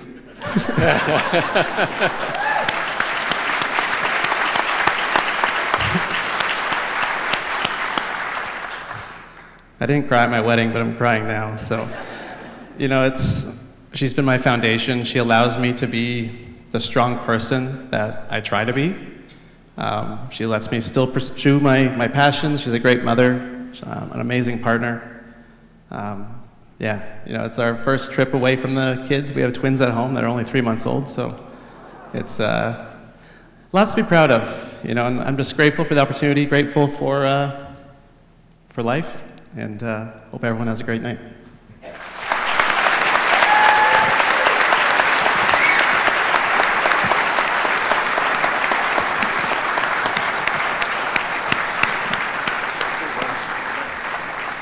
Thank you, Robert. In addition to the worthy candidates and inductees celebrated from Canada, Canadian Motorsport Hall of Fame features an international category to recognize significant accomplishments by individuals, companies, and organizations from around the world that have achieved outstanding success in motorsports. This year, we recognize the tremendous efforts of two gentlemen and their company that contributed greatly to motorsports, and without them, there would not be an IndyCar race in Canada each year. And this year, they are embarking on the bold new step that sees the Ontario Honda dealers Indy Markham begin its life as part of their legacy. Hailing from two very different parts of the globe, our class of 2025 international inductees have made an enormous impact on motorsport in Canada, providing some of our country's greatest moments on the track, as well as heralding some of our most storied racing events. As business partners for over 30 years, Kim Green and Kevin Savary have shared 3 Indianapolis 500 wins, 4 IndyCar Series championships, and maintained a long-standing tradition of racing through the streets of Toronto. All these years later, they continue to push racing in Canada forward, with the Ontario Honda dealers Indy at Markham flying the green flag for the first time this summer. Kim Green's professional racing journey began in the Can-Am Series in 1981 when he and his brother Barry worked for Paul Newman's team. This kickstarted a career that would see him serve in roles from mechanic through to racing strategist and ultimately claiming the 1995 Indianapolis 500 with Jacques Villeneuve. In partnership with Kevin Savary and Michael Andretti, Kim went on to be a team owner of Andretti Green Racing, heralding one of IndyCar racing's most successful and iconic racing teams. Getting the congratulations of Kim Green, Kevin Savary, and of course, Michael Andretti. Through his work with Jerry Forsyth, Kevin Savary was introduced to Kim Green. This meeting brought about a partnership that has lasted decades, working together with drivers, race teams, events, and venues, from spearheading the Indy Racing League's first ever street race in St. Petersburg, Florida, to winning the Indianapolis 500 and Series Championship multiple times with Andretti Green Racing, to bringing some of North America's most exciting events to fruition across a wide array of disciplines. Kevin's seen and done it all with remarkable knowledge of the motorsport industry. Together, they lead Green Savary Racing Promotions, an independent racing promotion organization that has put together marquee events in IndyCar, NASCAR, FIA, Formula E, motorcycle racing, and more. Since 2009, this included the famed Streets of Toronto, and now the upcoming Markham Street course, ensuring top-level motorsport will race through Canadian city streets for years to come. Please welcome Australia's Kim Green and Kevin Savary of the United States into the Canadian Motorsport Hall of Fame.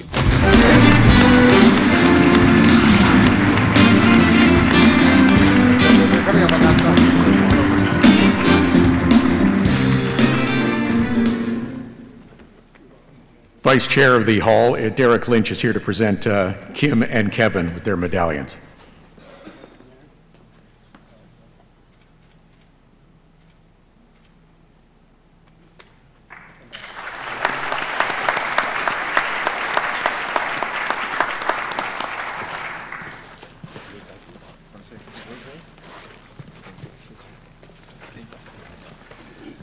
I guess the youngest of the two of us goes first.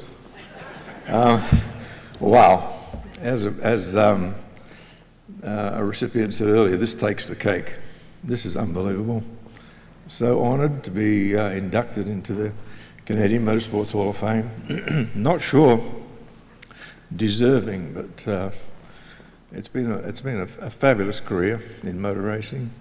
It started because I did not want to be a dairy farmer milking cows all my life, so I decided to become a race mechanic and venture off from Australia and get into motor racing around the world. And I've been so blessed to work with Paul Newman, Jim Halls, Dan Gurney, my brother Barry, but got to know a pretty smart accountant in Kevin Savary, and together we managed to form a great race team with Andretti Green Racing, with Michael Andretti, and launched our racing career as race winners and championship winners. At the time, the series we were running in was only racing on oval tracks, and that was not what we wanted, so we talked IndyCar into going street racing in St. Petersburg. And I would say then the rest is history. St. Petersburg, street race, 22 years this year. One of the iconic IndyCar races, I think, in the country, and I think we're going to see record crowds. Next week, we just started building the racetrack on the airport this morning. Kevin is very nervous because he likes to be there counting the racetrack blocks and fence that goes down each day to make sure we get enough done, typical accountant. But if it wasn't for Kevin, through some tough times in St. Petersburg probably wouldn't be there. I think through some tough times in Canada, and working through the Toronto races, and then all the effort that's gone in with Jeff Atkinson up in Canada here, our local president, putting the Markham event together, the Canadian IndyCar race wouldn't be going on. So I'm blessed to work with fabulous people. I'm excited about Markham, excited about our season. We are very blessed to have a fabulous team of people that work alongside us every day and make us look very special. My priority a little bit these days is 4 teenage kids at school. So hard to get words out sometimes talking about family, but I'm a great Uber dad, so I enjoy that as much as I do my motor racing. So again, very honoured. Thank you so much.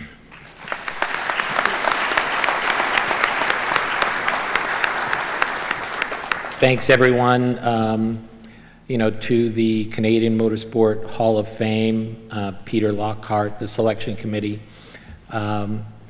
Just thank you so much for this honor. And as Kim said, we just seem so undeserving compared to some of the great competitors and drivers and technicians that are in this room tonight. So just so honored. I mean, I'm the guy that's always behind the desk. So, again, it's just such an honor to be here. As so many have said tonight about their wives, 51 years ago, my wife Pam and I had our first date at a movie called Jaws. We've argued over the years who grabbed whose hands first, but I'm going to admit it tonight, I grabbed her hand, and I'm just so thankful she never let go. So to the love of my life, thank you so much. We're blessed to have two great sons, Nicholas and Nathan. They're both silly enough to be in the business with us, and I'm so proud of everything that they do. Again, over the years, Kim just mentioned some of the great accomplishments we've had, and, it's just literally a storybook, I think. And, I'm just blessed to be a kid from a little town in Illinois to be where we are today and to get to do the things that we get to do. And certainly over the past year, it's been a little bit melancholy here in Toronto as we were faced with, this frickin' soccer game. What the hell? But as time progressed, the Minister of Sport and Business was like, look, we want this race in Ontario, go figure it out. And, again, through the partnership with the Ontario Honda dealers and the Minister of Sport and Business, they really pushed us to stay here in Ontario. And as some of you heard Mayor Scarpitti a little while ago, you understand how once you get in the room with him, you're not going to leave until you shake hands that you've got a deal done. And I promise you that for many, many years to come, you're going to see an exciting race car event and spectacle in Markham, Ontario. And, they have this tagline, why Markham? And I promise you, years from now, you're not going to ask why. And so with that, thank you so much for, being here and allowing Kim and I to jabber on. And, we're looking forward to many, many years to come here in Canada. Thank you so much.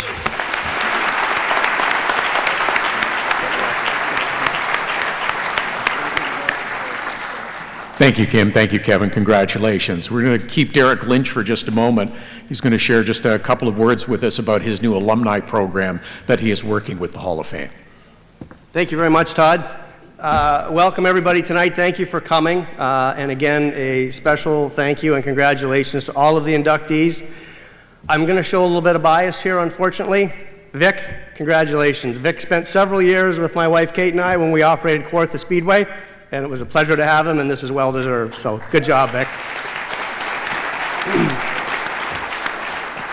If you've been paying attention tonight at all, I think there's several kind of key words that have come up throughout everybody's discussions. Hard work, focus, dedication, community, and family. I was fortunate that I grew up in a racing family. So I got taught a lot of lessons early on. I didn't have to wait for, like Jake indicated, somebody to come and find me in the pit area. Usually my dad had taken care of it before anybody got there. I'm fortunate that my beautiful wife, Kate, grew up on the other side of the racing business. Her family promoted and ran race series and tours and tracks throughout the New England states and in Eastern Canada. When you're in racing, your world tends to get very small. As everybody indicated today, you spend a lot of time with your head down working. And the people that support you are your family. And unfortunately, they take a lot of the brunt of the good days and the bad days, but they also give a lot of sacrifice. There was a popular modified racer named Eddie Flemke from New England in the 50s, 60s, and 70s. And he had a great quote that he said, in order to be a great race car driver, you have to have a little bit of larceny in your heart. And I think that's pretty true. And again, that makes your world kind of small. You tend not to make a lot of friends at the racetrack. Your focus is to beat them. Your focus is to be better than them and ultimately come out on top at the end of the day. What I've noticed here in the last couple years, I was very proud to be inducted into the Hall a few years ago, and I've come back to attend the events. And what I realize is that when I come here tonight and Jake Collison's wife comes up to me and says, "You raced against my uncle," I'm like, huh. And when I'm chatting with Marty Gaunt and Marty says, "Yeah, Derek, red 15 car," I'm like, huh. And last year when Murray Tim went in and Murray and I were talking, Murray says, "Yeah, I bought a used brake pedal from you about 1988 at a flea market." And what you begin to realize is that this is your family. These are the people who understand what you do. Now, I don't know where most of you grew up, but if you were like me, and I grew up in a little 1,300-person town in Norwood, there were far more kids Saturday mornings put on hockey skates than there was worked on their race cars or their go-karts. So again, your world got very small. When you progress through the racing, you're like trying to explain to people where you're at, and you're like, well, I'm playing junior A. You had to give them some kind of a hockey reference they could understand, because they didn't really understand racing, you know? So when you get amongst our peers, it's very important, in my opinion, that we stay connected. With the Hall this year, as Nicole and Alexis mentioned earlier, it's not only our duty in years past to educate the racers that come along, it's now our duty that we're at this point in our careers, we need to curate the history, and we need to provide a place for the younger racers to end up. We formed the Alumni Association this year with the launch of our new website, and I'm going to be reaching out to as many of you as I can. Some of you I already have. We want to bring you into the community and keep you there. It's not a one-and-done situation. We want you back for galas coming in the future. We want you at celebrations of speed. We want to begin other events or initiatives that can possibly help young racers that are coming along to advance in the sport and hopefully one day get to where we all are tonight. So like I said, if you get a chance, check out our website. It's beautifully done. The ladies did a wonderful job on it. Lots of interaction there. But check out the alumni section. There's a survey on there. We're asking you for your contact information in order so that we can keep in touch. We want to let you know what's going on. We want to let you know at events, and we want your feedback. We want to know what it is that you folks would like to be a part of and events that you think might help, promote the Hall and keep us connected as a community. Thank you very much for your time. Again, congratulations to every inductee tonight, and please enjoy the rest of your evening. Have a wonderful night.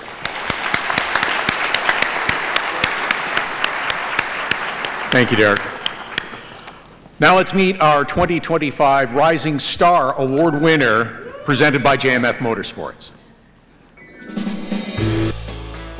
The Rising Star Award, presented by JMF Motorsports, recognizes young Canadian talent who demonstrates exceptional ability, competitive maturity, and are on a clear upward path in professional motorsport. The Canadian Motorsport Hall of Fame is proud to announce that Anthony Martella is the 2025 recipient of the Rising Star Award, presented by JMF Motorsports. The Toronto native started his karting career at the age of 12.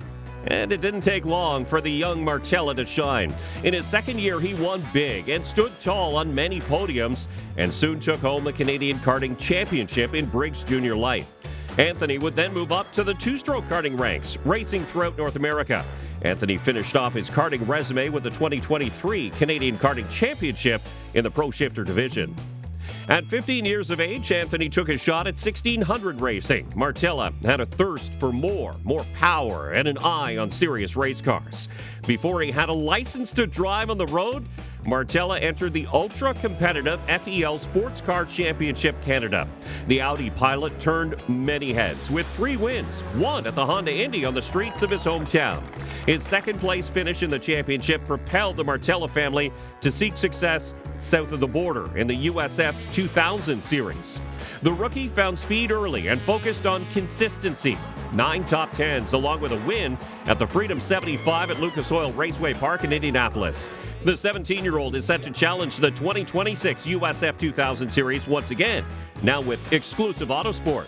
Martella's goal is to keep climbing the American open wheel ladder system with sights on IndyCar. Ladies and gentlemen, your JMF Motorsports Rising Star for 2025, Anthony Martella. Where are you, Anthony? Come on up. I'd also like Josh Cooley to come up, along with Tony and Kevin. Where's Kevin? There he is. And Kevin Savary. Jump the start. Perfect.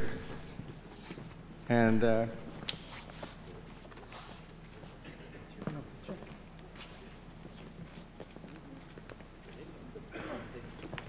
hold on, we forgot something.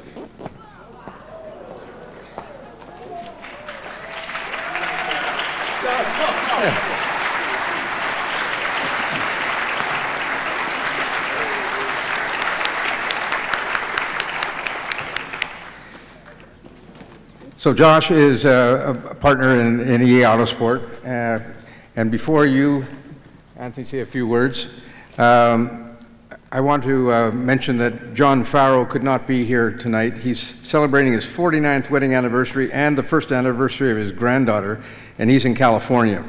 So he asked me to extend congratulations on his behalf to you, Anthony. And we're so happy to have JMF as a sponsor. We did a 5-year deal, and it was a goal of mine some time ago to monetize an award for up-and-comers. And Matt Clark is one of, and of course, 2025 is the outstanding Anthony Martella.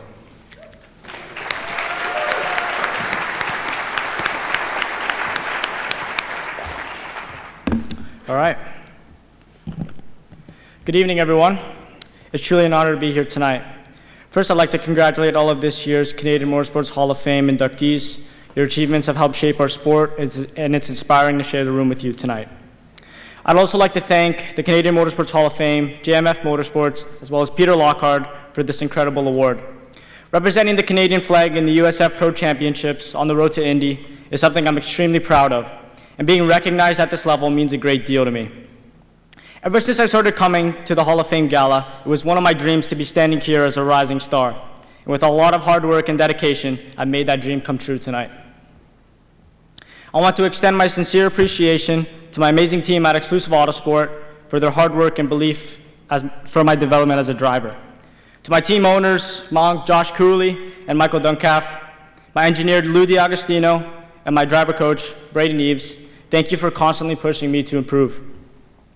I'd also like to thank everyone at Green Savary for their continued support and guidance as I work to grow my career. As well, I'd like to also congratulate Kim Green and Kevin Savary on being inducted into this year's Hall of Fame. It's an amazing achievement, and I'm honored to put my name alongside yours. There are many people who have played an important role in my journey so far.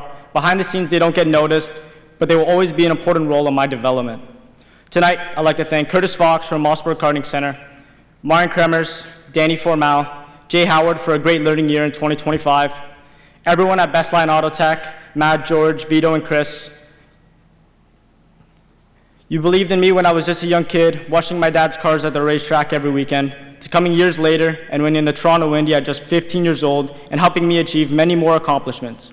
All your love and support means a lot to me and my family. As well, I'd like to also thank Marco Chiron for all his support in my career and giving up his seat in 2024 for me to race in the FEL Series and TCR.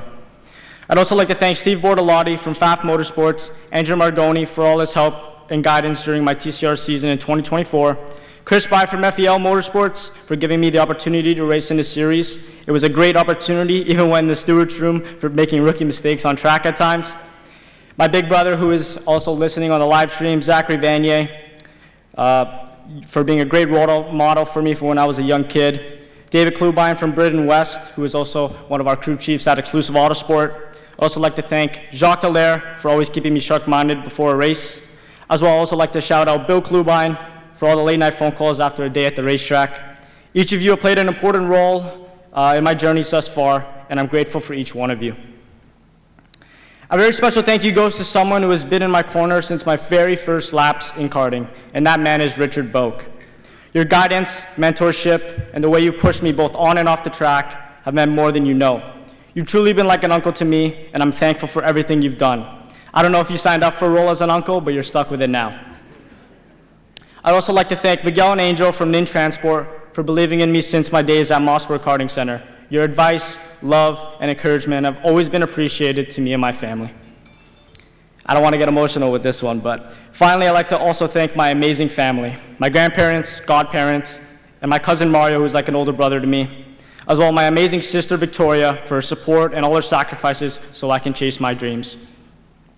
Growing up around the racetrack with my grandfather and father sparked a passion that drives me today, and it's an honor to carry the Martella name through the ladder system towards IndyCar.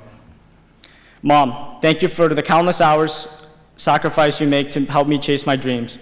Your dedication and love never goes unnoticed, and I'm so grateful to have you by my side. Dad, no amount of words can express how much you mean to me. Thank you for molding me into the young man that I am today and teaching me how to get back up when I was knocked down. Your endless hours of effort, commitment, and belief have been instrumental to our success, and I simply wouldn't be here without you today. With all of that said, I'm very excited for our 2026 campaign, which will be my second year in USF 2000 as I continue working towards my dream of becoming an IndyCar driver and winning the Indianapolis 500. I'll keep pushing, improving, and representing Canada with pride every time I get behind the wheel. And with the people standing behind me, I'm set up for success in being a title contender in 2026. Thank you to everyone who's been a part of this journey so far. The best is yet to come. St. Pete, here we come. Thank you, guys.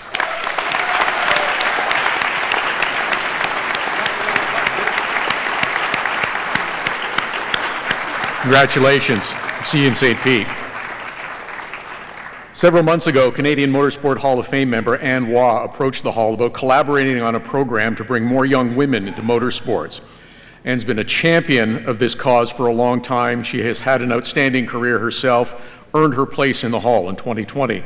Over the last few years, she's used all her skills, contacts, influence to get more young women out to the racetrack to learn about our great sport, show them firsthand that there are opportunities for them to succeed. To give us an overview of this initiative, please welcome CMHF member Anne Waugh to the stage.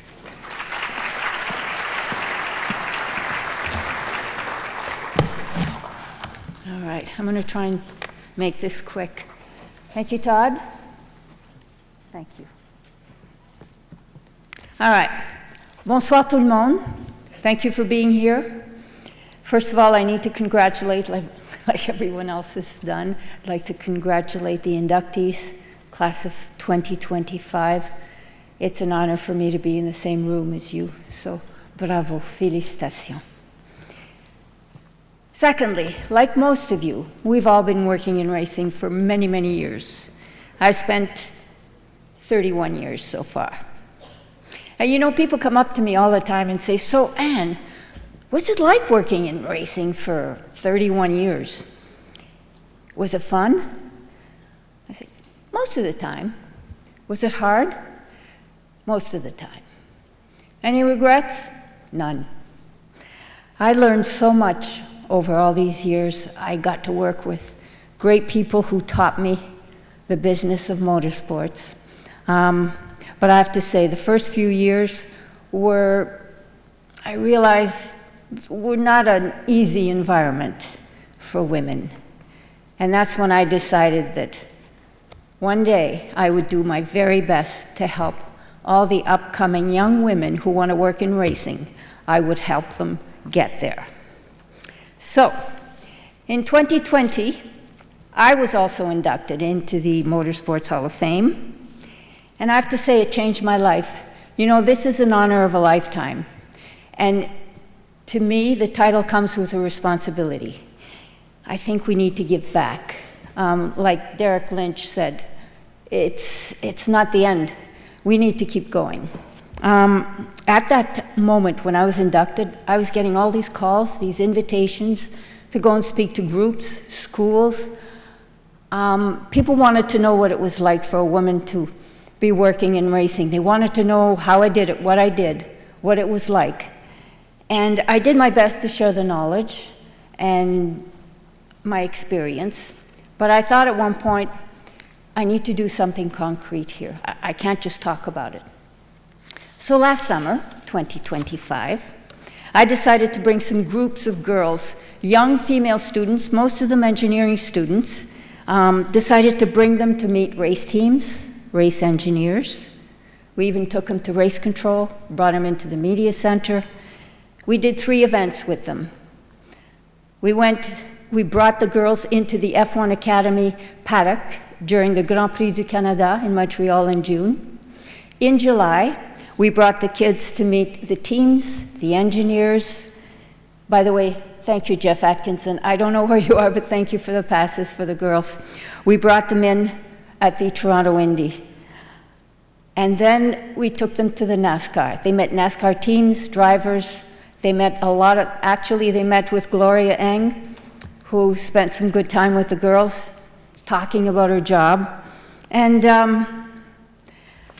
what hit me the most was that at all these events, I was looking at the looks on these girls' faces, the comments that they were making, the questions they were asking, the interest, their amazement.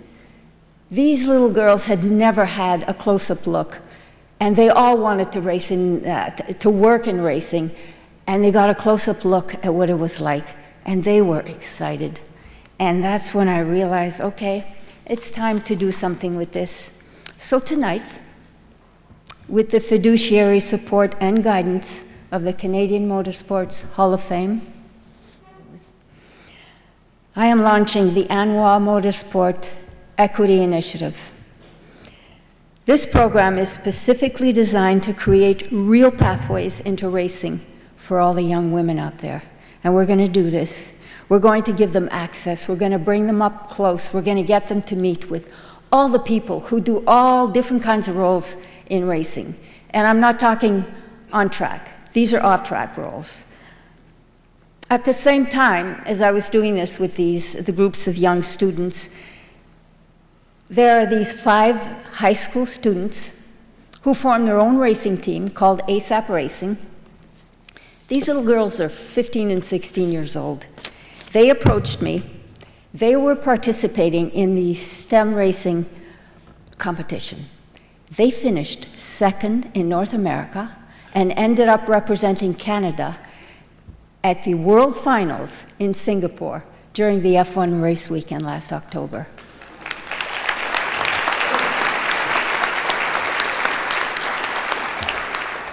And one of the girls from ASAP Racing was offered a 3-year internship with the F1 Williams race team. I mean, how cool is that?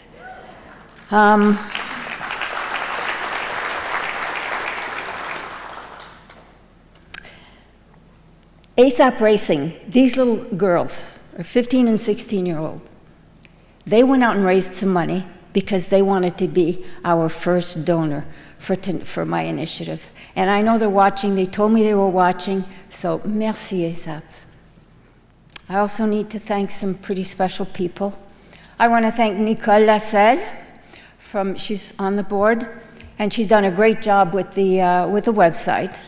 And Nicole will be supporting me in this initiative. Merci, Nicole. And I also need to thank Peter Lockhart. I mean, without Peter, I don't know if I would have been able to do all this.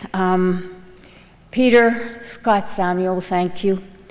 Derek Lynch, Bruce Thompson, and all of you members from the Canadian Motorsport Hall of Fame. Because of you, this initiative is happening, and it's happening right now as of tonight, so thank you. Actually, that's it. I thank you for listening, and I hope that if any of you have any questions, you come over and talk to me during the reception later. Todd, great job. Thank you. Thanks, Ann. Thanks, Ann. Thanks for all you do. Please welcome Peter Lockhart, the chair of the hall, for some closing remarks tonight. Well, we've covered it all, haven't we? You know, we have a very exciting class of 2025. We've shared with you almost like a general meeting, the achievements, what we've done in the last year with our website, the alumni initiative, and our From the Vault TV program that Todd MCs. Our work is continuing. We're looking for more ways going forward with what Derek was talking about to celebrate the achievements of so many deserving Canadians, to bring us all together, honoring those who have achieved and those who will achieve. So it's truly a great time to celebrate Canadian motorsport. So From my end, I say good night. We'll see you in the lobby to celebrate. Thanks, Peter. Congratulations to the class of 25. It's our honor to recognize your contributions. Thank you for the thrills. Thank you for the excitement. Thanks for helping the fans enjoy motorsport and for inspiring the next generation. Reminder, silent auction. Bidding continues. It will end at some point. So make the bids. Please, the funds go to support the hall. The cash bar will remain open until, sometime. Please, we remind you, if you're enjoying a cocktail, do so responsibly. For our inductees, yes, the reminder, we do want you for one photo on stage here as soon as we're done, and we're done. Thank you for coming tonight.